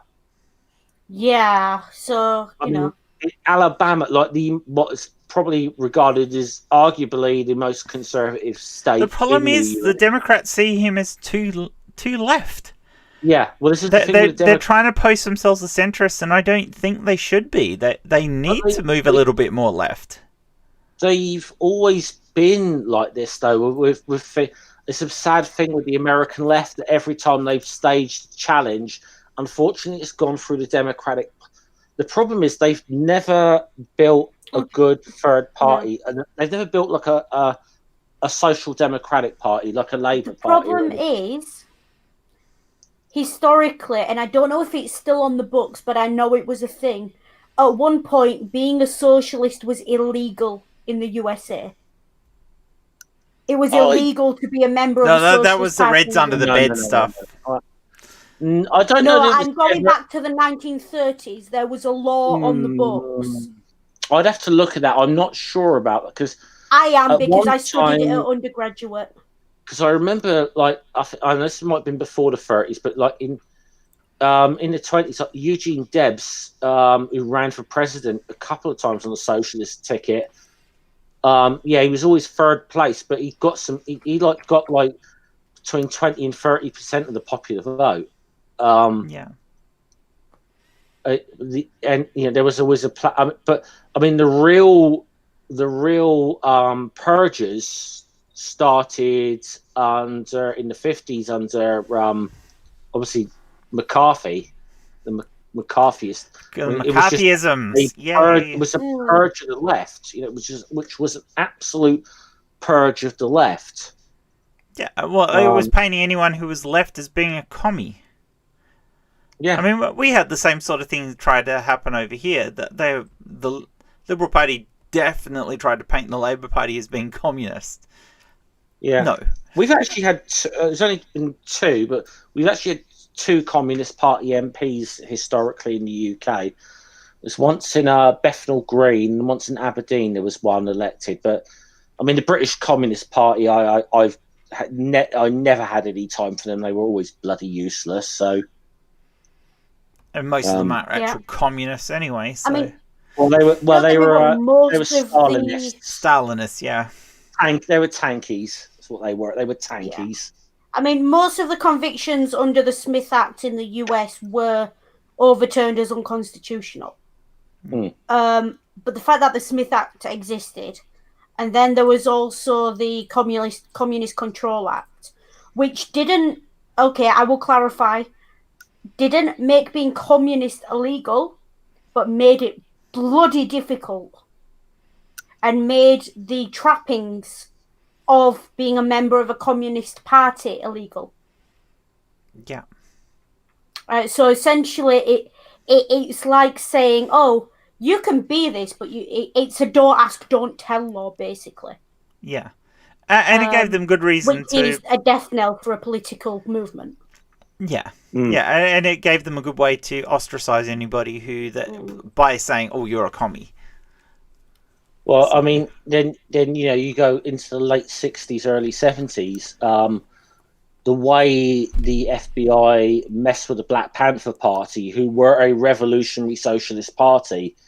Now, yes, there was elements of black nationalism to it, but the original Black Panther Party are not like were never anything like the sort of black nationalists you see in the US today. Never anything like that.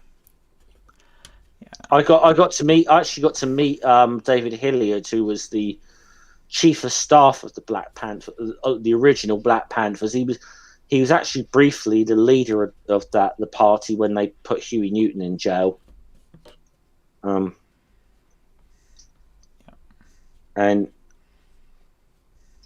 really nice man as well, David Hilliard. Really nice man.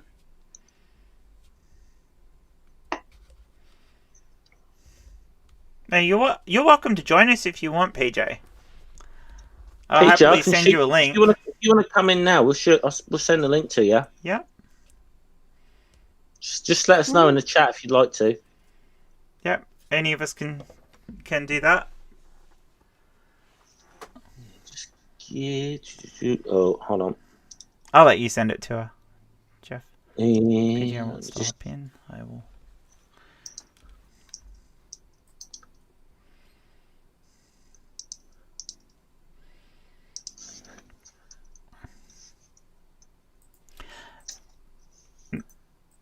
And that sidetracked the chat again, and now we've got silence because we don't know what we were talking about.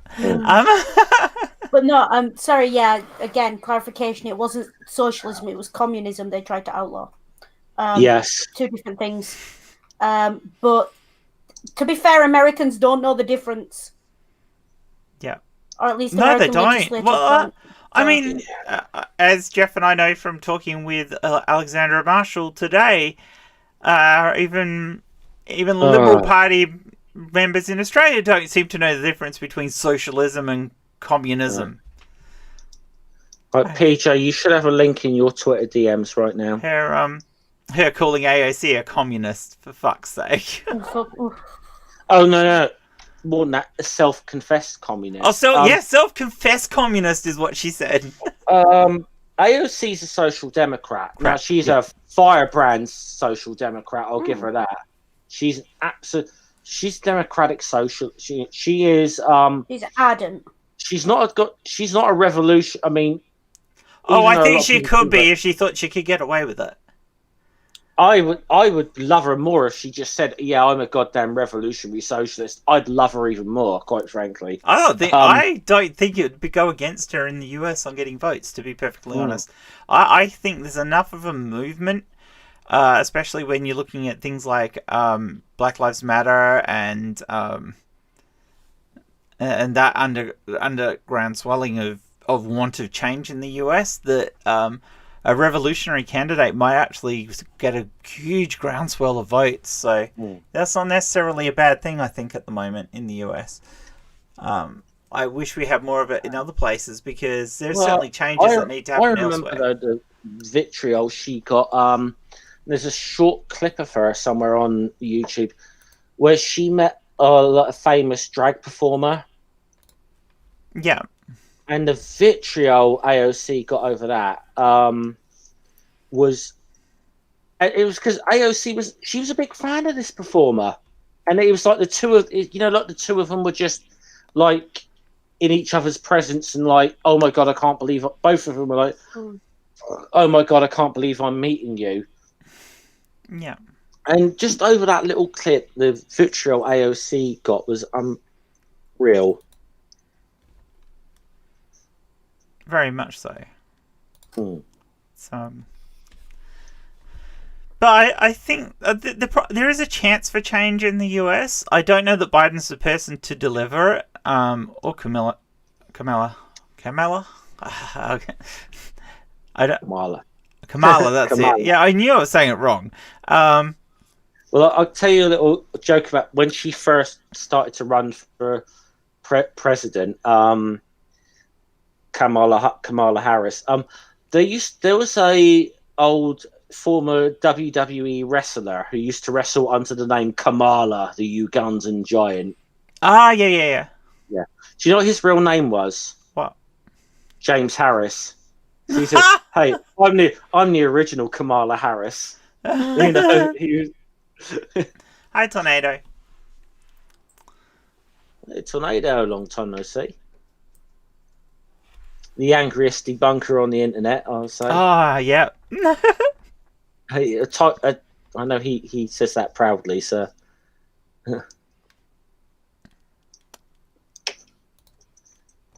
He's always a bit of fun. Yeah.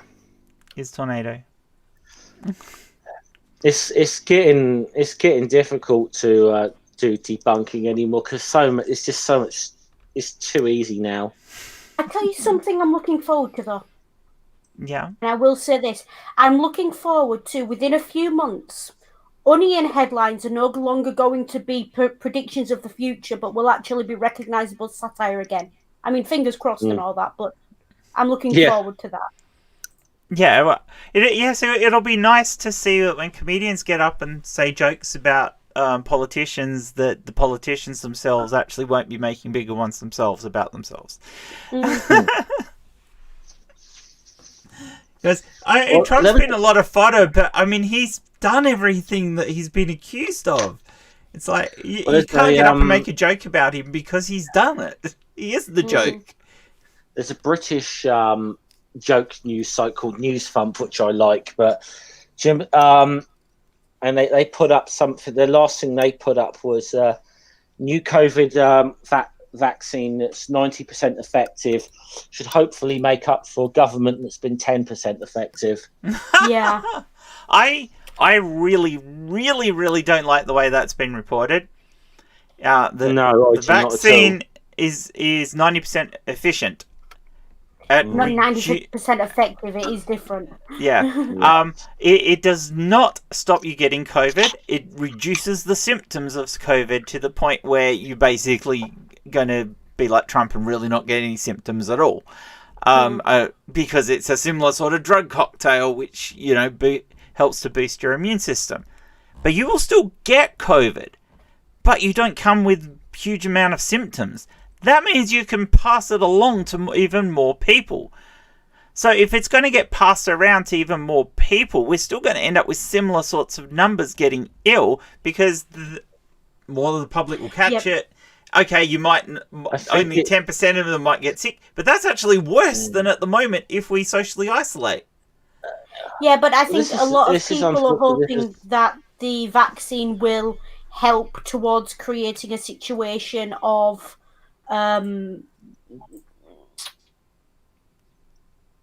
not flock. What's the word I'm looking for? Herd where immunity. So many people have got. That's Herd the one. immunity. It won't, because it's not an immunity vaccine. It's a immune system boost that stops you getting bad symptoms.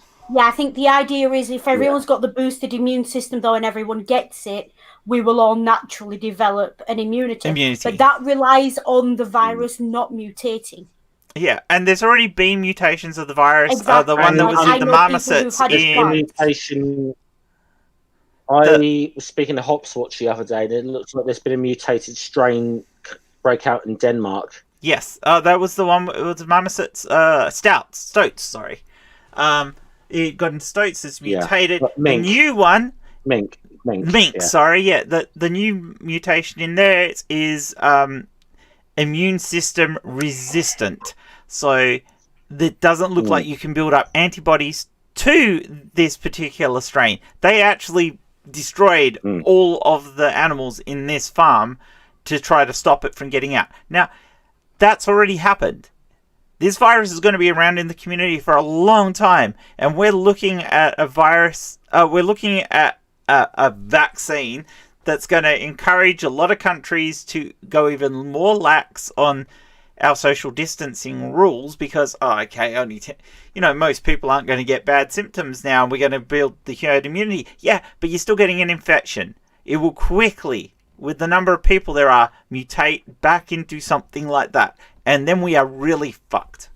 So by all means, this thing is great. It's great if you're a medical worker and you have to be around people with COVID, and this is your chance of not dying in that situation.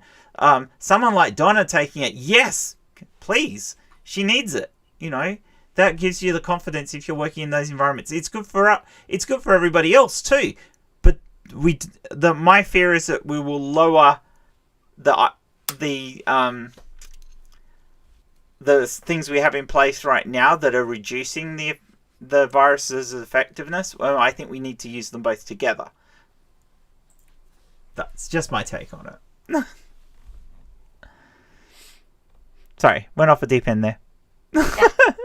I really got upset when I read the thing on it, because the press are misreporting what that 90% means, and B, Pfizer themselves have not released any of the documentation, accurate documentation on how they got to that figure of 90%.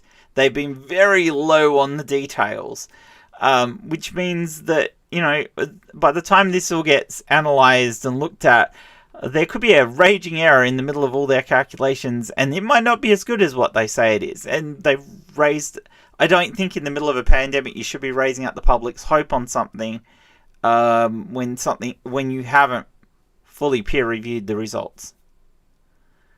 I understand this is also a way of trying to increase public positivity in the middle of a pandemic as well, but I think there's a point where you've got to be sensible about it, and they're not. And then, of course, people like Trump jumping on top of that doesn't help at all. So, salespeople bend the truth, says Nerdy. Very much so. I don't know that it was necessarily Pfizer. Pfizer actually did release the press release with saying that they weren't going to release all the details right now. It does actually use the correct language and describes what this vaccine does and protects against. It's just the media has misreported it because they didn't understand the language. Whereas what they should have done is gone and asked somebody who knew what it was about and not misreport it. Yeah, and the thing is, right, okay, talking about media now and errors in media, I want to go back to the stream topic. Yep. Women and sexism and media. Yeah. Do you know how many documentaries there are out there? Particularly in my area of interest, classics and history, you all know this. There are two very big names in classics documentaries. There are Mary Beard, there is Bettany Hughes, and Liz Gloyn also gets a fair bit of screen time occasionally. Yeah. They are terribly misrepresented in some of their documentaries. They are quite clearly directed to play the bimbo to a middle-aged man a lot of the time. The number of times I have seen Bettany Hughes in documentaries stand there, giggle, and ask a middle-aged or practically a pension-aged white man something that I know for a fact she knows because she said it in another documentary. Yeah. And Clayton pretends she doesn't know is horrendous. And they make Mary Beard do it. Now, Mary Beard is a Cambridge Don. She's not someone who goes on a documentary without knowing what she's talking about. Liz Gloyn went on a Channel 4 documentary recently about Rome, and they talked to her about togas, and they cut her off mid-sentence on a point she was making about togas in ancient Rome. She was saying that they weren't as common as people think they are, and they cut her off before she said that. I know this because I've seen her Twitter thread on it where she commented on it a couple of days ago. Yeah. And this is a thing also that we have to be aware of with female personalities in media and in public spaces. They can be misrepresented. And then they are held to account for errors that are not theirs because they are misrepresented. Yeah. And that is something that it really grinds my gears. It's like, hold someone to account if they made a mistake. Hold someone to an account if they said something problematic. Don't hold someone to an account because some idiot in the editing suite didn't understand the importance of the end of their sentence.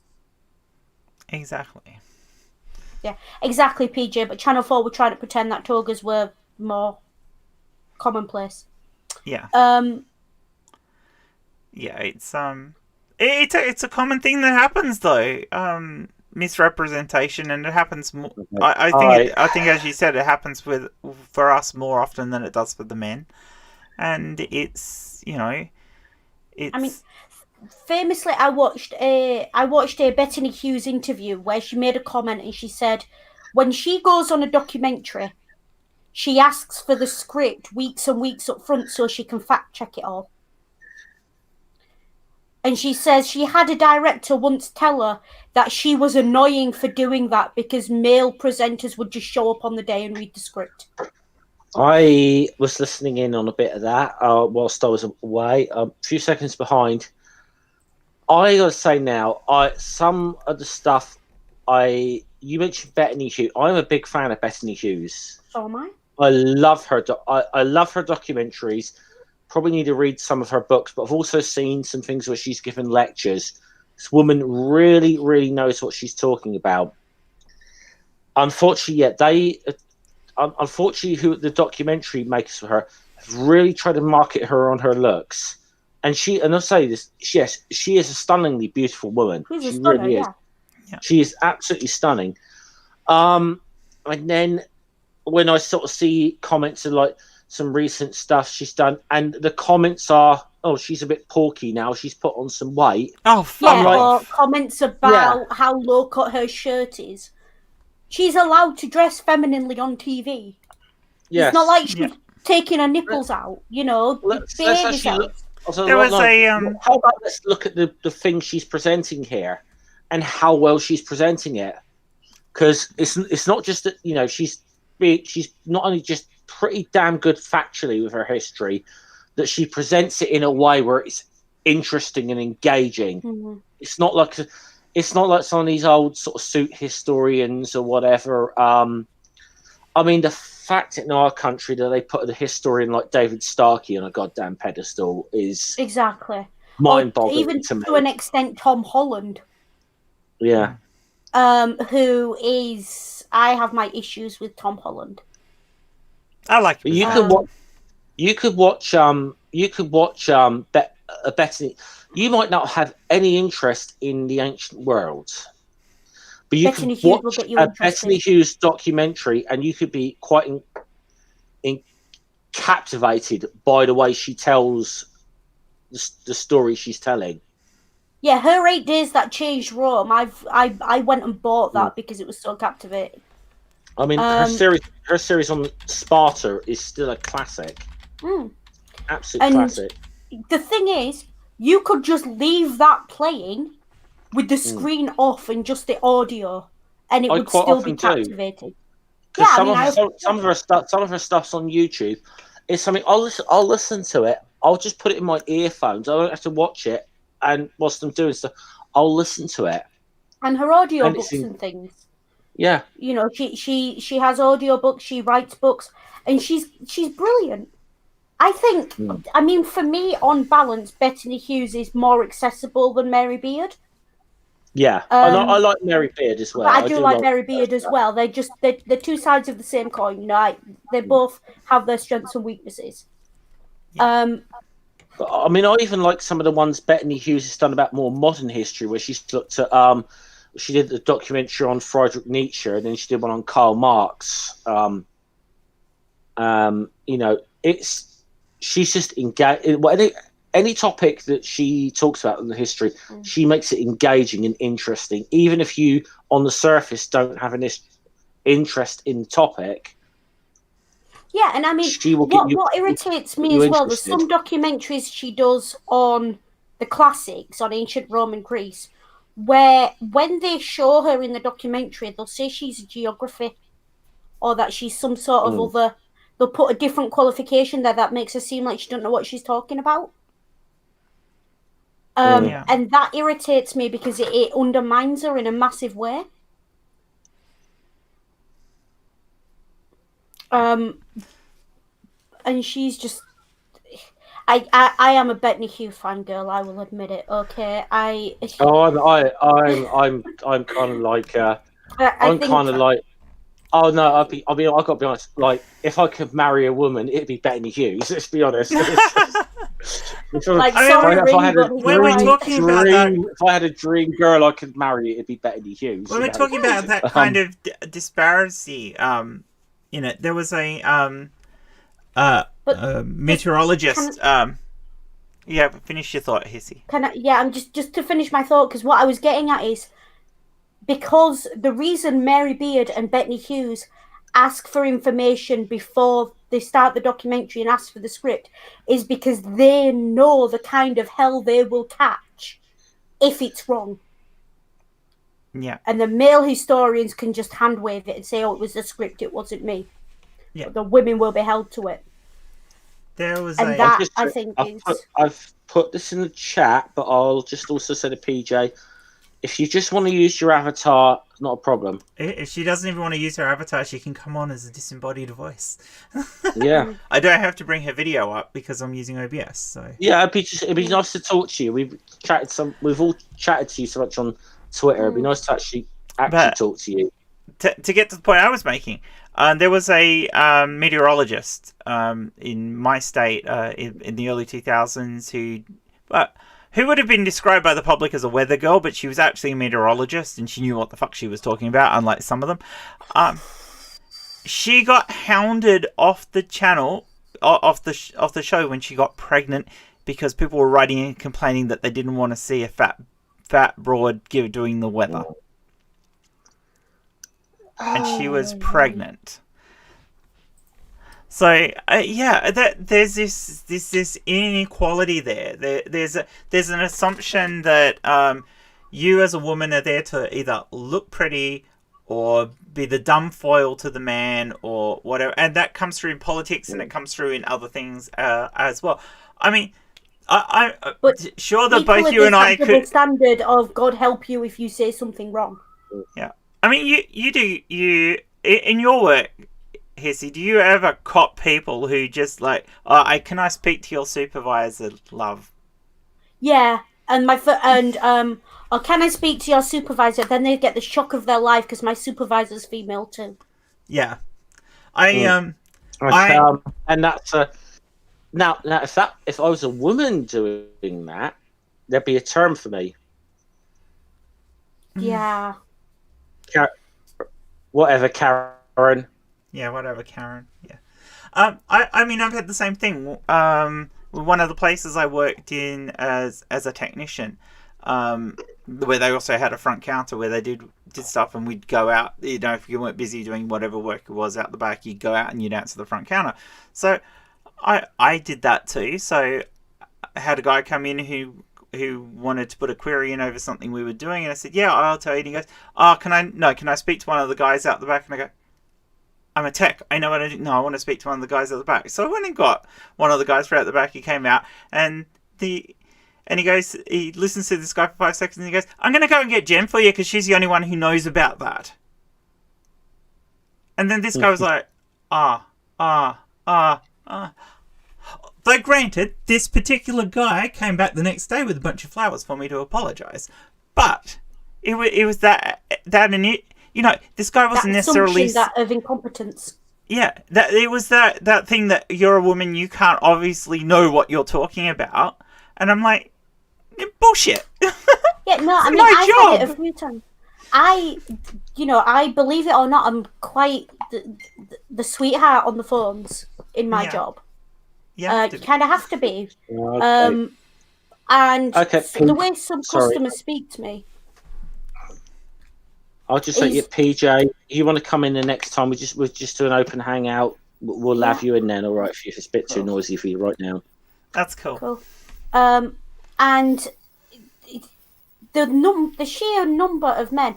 I had one customer. Now, this customer was famous in the call center I was in, that I'm still in, but not the department, for reducing advisors to tears in 3 minutes or less. Oh. He was famous for it. And he'd ring at all hours. But he'd only ever ring on the late shift. And I got him 3 times in a row one night. No, what happened was he came through. He came through to a lass sort of on the next row. And then she eventually got permission to put the phone down on him. And then he rang back and he came through to me. I kept him on the phone for 25 minutes because I had a list. You'll be aware, all call centres, when you call them, if you're their customer, you have a list of notes of previous calls and things that you can refer to. The idea is that the customer doesn't have to repeat themselves. They're also used to warn other advisors when a customer's a bit, and this guy had 300 notes on his account. Damn. 300. And one of the first notes says, "Don't tell him you're reading the notes, he'll get angry." So he came through, and I told him I was reading the notes, and he went off on one. So I just switched off and carried on reading them. Then I got to another one that said, "Don't ask him to spell his name, he doesn't like that." So you asked him to spell his name? And he went off again. "Don't call him sir, he doesn't like that." "I'm sorry, sir, could you repeat that, please?" "Yes, sir." And all the things that you do that are overly polite, that he doesn't like. And I kept him on the phone for 25 minutes. I'm going to say sometimes that is the best way to get under the skin of people. Be over polite. Is just be there when they're losing it and just be standing there. I actually got overly polite. You can really get under their skin that way. The complaints department listened to that call and I got positive feedback for holding my nerve and for being polite and good to him and doing my best for him. No, but I knew full well I'd been winding him up the full lot and they did too. But on paper, when you look at it, I was perfectly polite. He slammed the phone down on me after 25 minutes, rang back and got the lass next to me. She went and got a manager. And he started on the manager and he used a particular ableist slur against the manager. And the manager has a Polish last name. And when he heard the manager's last name, because another thing he likes to do is ask for last names, and I'd refused him because I said, I'm a single woman who lives alone, you're not getting my last name. You can have my staff number, which is perfectly legitimate. He then started on the manager for being Polish. And the manager finally escalated it, and the customer was asked to please no longer be a customer. In the kindest possible. Well, he wasn't so much asked as he was told, you are no longer a customer. Because he'd finally... But those 300 notes of female advisors who'd come through, where the guy would be heavy breathing, calling them this, that, and the other, nothing was done. The minute he starts with a male manager, he's thrown out. Now, I don't think that's because the company wouldn't protect us, because I think they would. I think it's because none of us before that were management and didn't know the escalation process. But it's very telling that most of the advisors, he used to ring through, and if he got a male advisor, would slam the phone down. So he got stuck with the mayor. So he was targeting the women. Yeah, so he was a creep, in other words. Yeah. Yeah. And you get it occasionally in call centres. You get heavy breathers, masturbators. You get them. People taking the mickey. Well, I told you the worst thing I ever had in IT was we had a guy bring in his scanner that wasn't working, and when we lifted the lid on the scanner, there was a used condom in the top. Oh. Yeah, I was like... Yeah, no, but see... So we just phoned him up and told him to come and get it. And he's like, have you fixed it? No, we're not touching it. It could have anything on it, no. Yeah, it could have anything on it. No one's touching that. I established myself at work very quickly as I have a zero tolerance policy for abuse. I don't care what it says in my work contract. I'm not here to take abuse. I will put the phone down on this customer. And you can write me up as much as you like. I will put the phone down. It's not in my job description to sit here and take abuse and be told how when I go... I had one content warning coming up for severe misogyny. I had one guy, I was new in the job for a week and a half. I'd been in the job a week and a half. I barely knew what I was doing. It was a complicated call that even my manager had shrugged and gone, I don't know. And because it took more than 5 minutes... Yeah. The guy told me, and I was trying to make conversation with him because that's what you're trained to do. You ask him, how's the weather, how's the partner, how's the dog? And you respond to those questions in turn. And when I mentioned at the time that I had a boyfriend, the comment was passed, well, when you get home, I hope he knocks some sense into you because quite clearly you need him to. Oh. And I just put the phone down. I didn't even respond, I just put the phone down. The fact when my that manager said, why did you do that? I said, listen to the call and find out. The fact that there are people who think that's a reasonable thing to actually fucking say to somebody just blows my mind. It's like, no. And I wish I could say that that's the worst I've ever heard. Oh, no. You know, I've been called racist. I had one person used to ring up and would ring through, and if he got someone from Bradford, because in our greeting we say where we're from. If he got someone from Bradford, the first question that would come out of his mouth is, you're not one of them Muslims, are you? I don't want to deal with a Muslim. He lasted all of a week once we figured out how to escalate that. I've had the reverse one around to that, where I had a Muslim who we've had that too.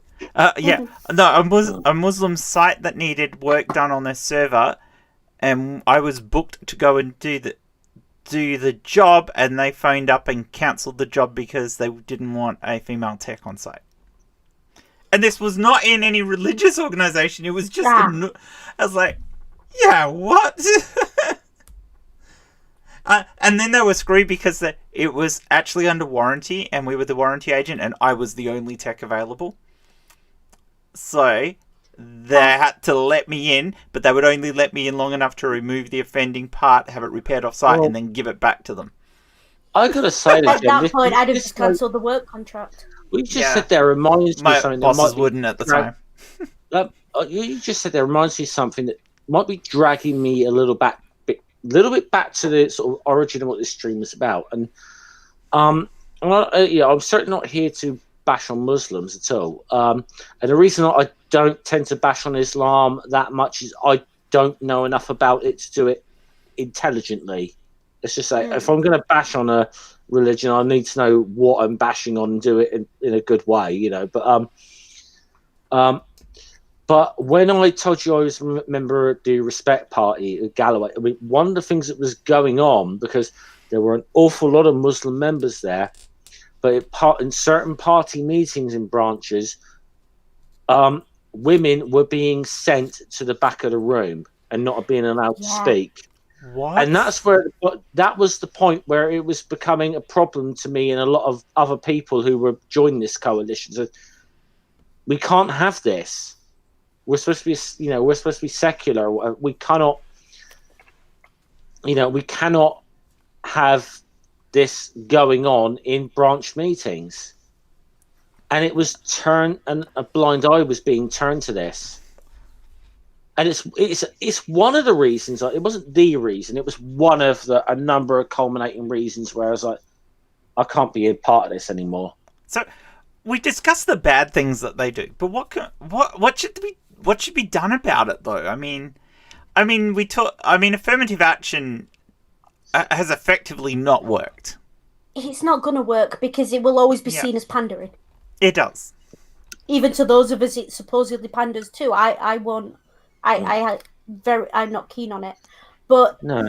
I think what we need is one or two women to stand up who can take this level of abuse and harassment and stay the same.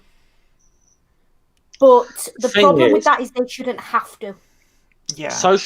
Unfortunately, social attitudes are not going to be an overnight change, no matter how radical. We talked about this for a long time, and yes, there's been a lot of change for women's rights and LGBT rights and things like that. And there still has been attitude changes, but those people were people who were moderates anyway and who would change. The only way you're going to get rid of this sexism and other forms of bigotry is not just going to be education, because we're looking at people who don't want to be educated. I mean, we haven't been able to educate young earth creationism or flat earthism out of fucking people. How are we going to actually cope with getting bigotry out of them? So, I think a lot of the time, though, is with bigotry now. See, it's weird. It's when I say it's not an overnight thing, it could also be strange that at the same time, contradictorily, in human history, in certain situations, it can happen quickly. It's very strange.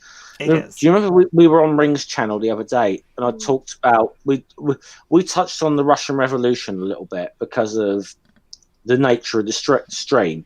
Yeah, because we were talking about H.G. Wells and the Time Machine. When I told you earlier about the problem that the British trade union movement has had with women historically. Now, when Russia formed its trade unions really early on in that revolutionary period, there was no question that women should be excluded. Absolutely none. It was that women were included as equals. And sometimes in times when it's quite radical, when things are quite radical and attitudes can change quickly. Now, does it always do those attitudes always last? Unfortunately, not. But it is possible, and I think in certain situations, it's like, especially in sort of revolutionary situations, especially in those situations where you're angry at this, that, and then you suddenly realize you've got way more in common with this person you thought, whether it's a minority person, whether it's a gay person or a trans person, or if it was a sexist attitude, where you suddenly realize you've got way more in common with these people than people you would legitimately and have every right to be angry with. Suddenly attitudes can change very quickly. Yeah. Sadly, the downside of that is that not necessarily that those attitudes always go away permanently, but it's a strange thing, but a lot of it can depend on situations. It does. And, you know, it's all easy saying educating people. I mean, and I do think gradually people have gotten better. As I said. Oh, I know, I agree with you. I think the world's definitely got better. I mean, we only have to look at the social changes we have had, like gay marriage, etc. That, yes, definitely there has been a move in the right direction, but it is glacial, and it comes with pushbacks. I do believe change comes from below as well. I do really believe that. I mean, it's no. I mean, the fact that it was a conservative government that introduced gay marriage, it wasn't because this conservative government was particularly enlightened. They got pushed into the pot. It had been pushed and pushed and pushed for years to the point where they were ashamed not to bring it in.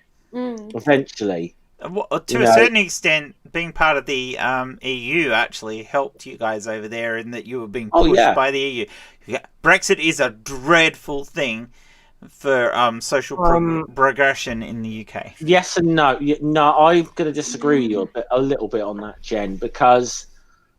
Well, you guys can. You're in the middle of it, so I'm happy. Yeah, I'm going to disagree a little bit with you and on that. And the problem, a lot of people just think that the European Union is this massively progressive thing, and it's really not. It is awful. No, I'll agree with you with that. But there are fucking awful. Some of the things that have happened in the EU do actually push on the other things. Unfortunately, though, it pushes on this idea, though, and a lot of unfortunately, this is what I was so annoyed to see so many progressives sort of say, well, the EU is our best chance to have like progressive, things coming through legislation. It's really not. They've forgotten their own history. As I said, change comes from below. And, every kind of concession that's got anything done in our country, in any country, has been from pushes from below. Yeah, whether that's been equal rights, popular protest.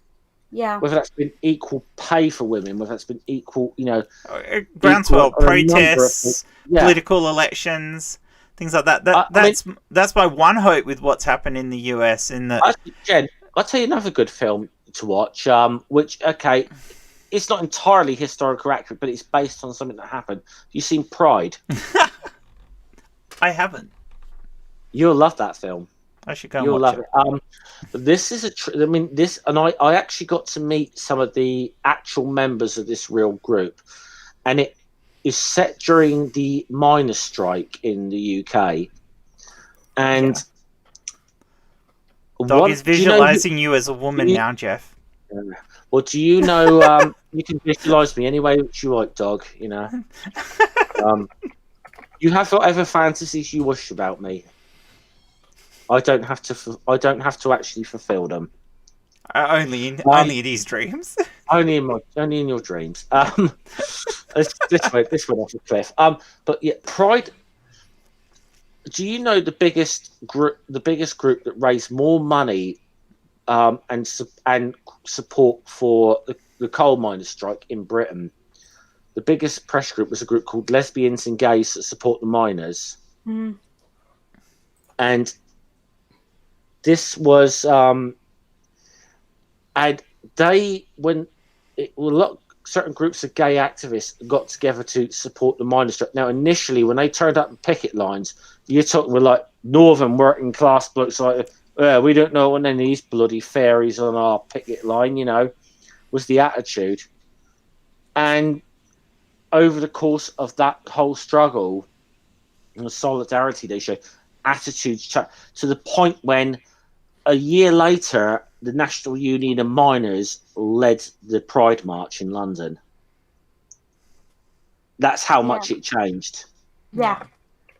Because the Lesbians and Gays for Miners stood up and said, we don't care if you want our support, basically. You've got it. Yeah. Because we stand for what you stand for. Yes. And that became... It's a lot of reasons why, as well, a lot of people don't know the history of the LGBTQ acronym, why lesbians come first. because lesbians did a lot of the activism, and it was decided, it was deliberate. It's a nod to the activism. And a lot of people don't realise that in order to be sometimes accepted as a marginalised group by another marginalised group, you do have to sort of stick your nose in and say, we're here and we're not going away, we're with you. The original fighters for LGBT rights were lesbian women and trans women. That was where most of the fighting happened. Was she a bisexual trans woman? God, what's her name? I can't remember either. She was a person of colour as well. Yeah, person of colour. What is her name? I can see her in my mind's eye. Yeah, so can I. She's got curly hair. Like Diane Abbott, but curlier hair. Yeah, curlier hair. Yeah. God, why can't I remember her name? That's gonna bug me. Help, chat. Help. Name's gone. Yeah, the name's completely gone. I'll know it if somebody says it, but that's Brenda. No, not Brenda. Well, yes, no, but Brenda Howard wasn't a person. I don't think she was a person of color. But Brenda Howard was big in there, and she was. I'm sure Brenda Howard was. Sandy can't remember the name either, so we're all doing well here. Starts with an M, doesn't it? Marsha Johnson. Marsha Johnson, thanks. Marsha P. Johnson. Marsha P. Johnson, yeah. Because Stonewall. Yeah. But I mean, the movement started before Stonewall. I mean, saying that everything started with Stonewall is not true. Stonewall was the straw that brought the camel's back. Camel's back, yeah. And that was basically all trans women and lesbians, because that was who was there. But the majority of people who stood up at the time were trans women of colour. Yeah. Like Marsha. So that was where the roots of the LGBT movement come from. I won't. I'm just going to say, PJ, ask Dave, aka Critical Cripple, about cheese spiders. They're his favourite thing in the world. Yeah. So you know what the worst part about that was that it started there. It started with the lesbians and the trans women, and it was all fighting in. And then when the gay men finally got involved with it, they decided that the trans women were too much for the public to accept and threw them under the bus for the next 20 years. And then promptly decided to use drag as a. Yeah. When your activism is. See, this is why I have serious there was a lot of man-explaining what I call white picket activism. Yeah. If your queerness is just a poor man's straightness, we've got problems. You are only as good an activist as your most radical component. Yeah. If you are not fighting as hard for the trans, black, sort of what a person in the mainstream would call an extreme representation of your minority group, you are not fighting for any of them. Yeah, you're gay-splaining. You should be fighting for the right to be weird and be considered weird by the mainstream, and for that to be okay. And in a sense, the way, and I hate to harp on gay men because it's not the gay men now. The movement's very different. But what happened with the leading gay men who came in at the time is a lot of the reason why the lesbians who were involved in radical feminism actually got even more negative in some of the later things, was because the gay men in the LGBT movement became very much, we're going to tell you how the gay has to be done. It went from Freddie Mercury and Bowie, who were very flamboyant, very, out there, to Elton John and his husband and his white picket fence and his cute dogs and his sharp suits. Who would criticise lesbians and trans people at the drop of a hat. Yeah, all power to Elton John. He's been a great advocate for gay men. but almost straight acting white gay men is what he's been an advocate for. Mm. Yeah, because he doesn't represent any other aspect of what and he doesn't care about any other aspect. Is. And you know, it's very. It's why within the community there's a lot of talk of different parts of the community throwing others under the bus. Oh, yeah, well, I mean, the radical, and it's where that's where things like the turf groups try to get in on the ground, and tear apart the LGBT community by trying to create, like in the UK, creating something like the LBG movement, because we don't need the T. You know, it's like it's the same shit from back then, but it's their same bullshit. And I had a few run-ins. My first exposure to turfs was a few years ago. It was on a march, and I just found them the most reprehensible. I mean, and most of them, I've got to say, politically were probably very, very left-leaning, but they were socially conservative. But they couldn't get past the whole thing that it's what's between your legs. If you're a trans woman, you're not a woman. And if you actually asked them, I actually asked them about. I swear, Jen, I'm not making this up. I actually asked one of them, first time I ever spoke to a TERF, said, well, what about trans men, women who trans men? They're just traitors, they're gender traitors. Yeah, that's exactly how they think. That's what you fucking get.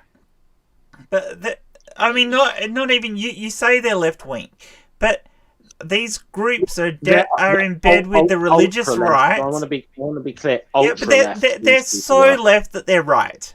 Yeah. Yes.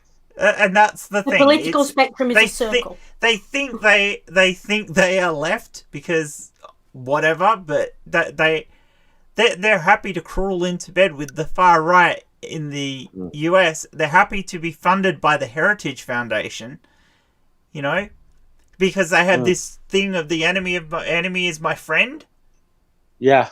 And they're more than happy to sell out to that because they're one-trick ponies and all they care about is their bigotry. You know, and these are a lot of these people are the same people who 10 years ago would have been marching in the street, who 20 years ago was saying, can't have gays in our toilets.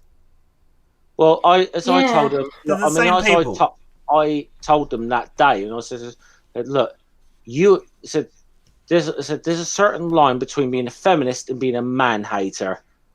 You've crossed that, but that's the line you've crossed. You just hate men. Yeah. Which is the truth of it. Yeah, you don't have to hate men to be a feminist. Exactly. You really don't. And you don't have to be trans exclusionary to be a fucking feminist. In fact, most trans women and most trans men are feminists. Yeah. And I want to make this point very, very clear as well, that the exploitation of women is actually not beneficial to men.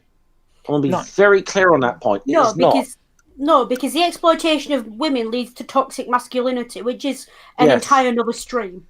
Women, know your limits. All right, OBS just reconnected. Something happened with YouTube. Sorry about that, guys. We don't know where we cut out from with you, but yeah.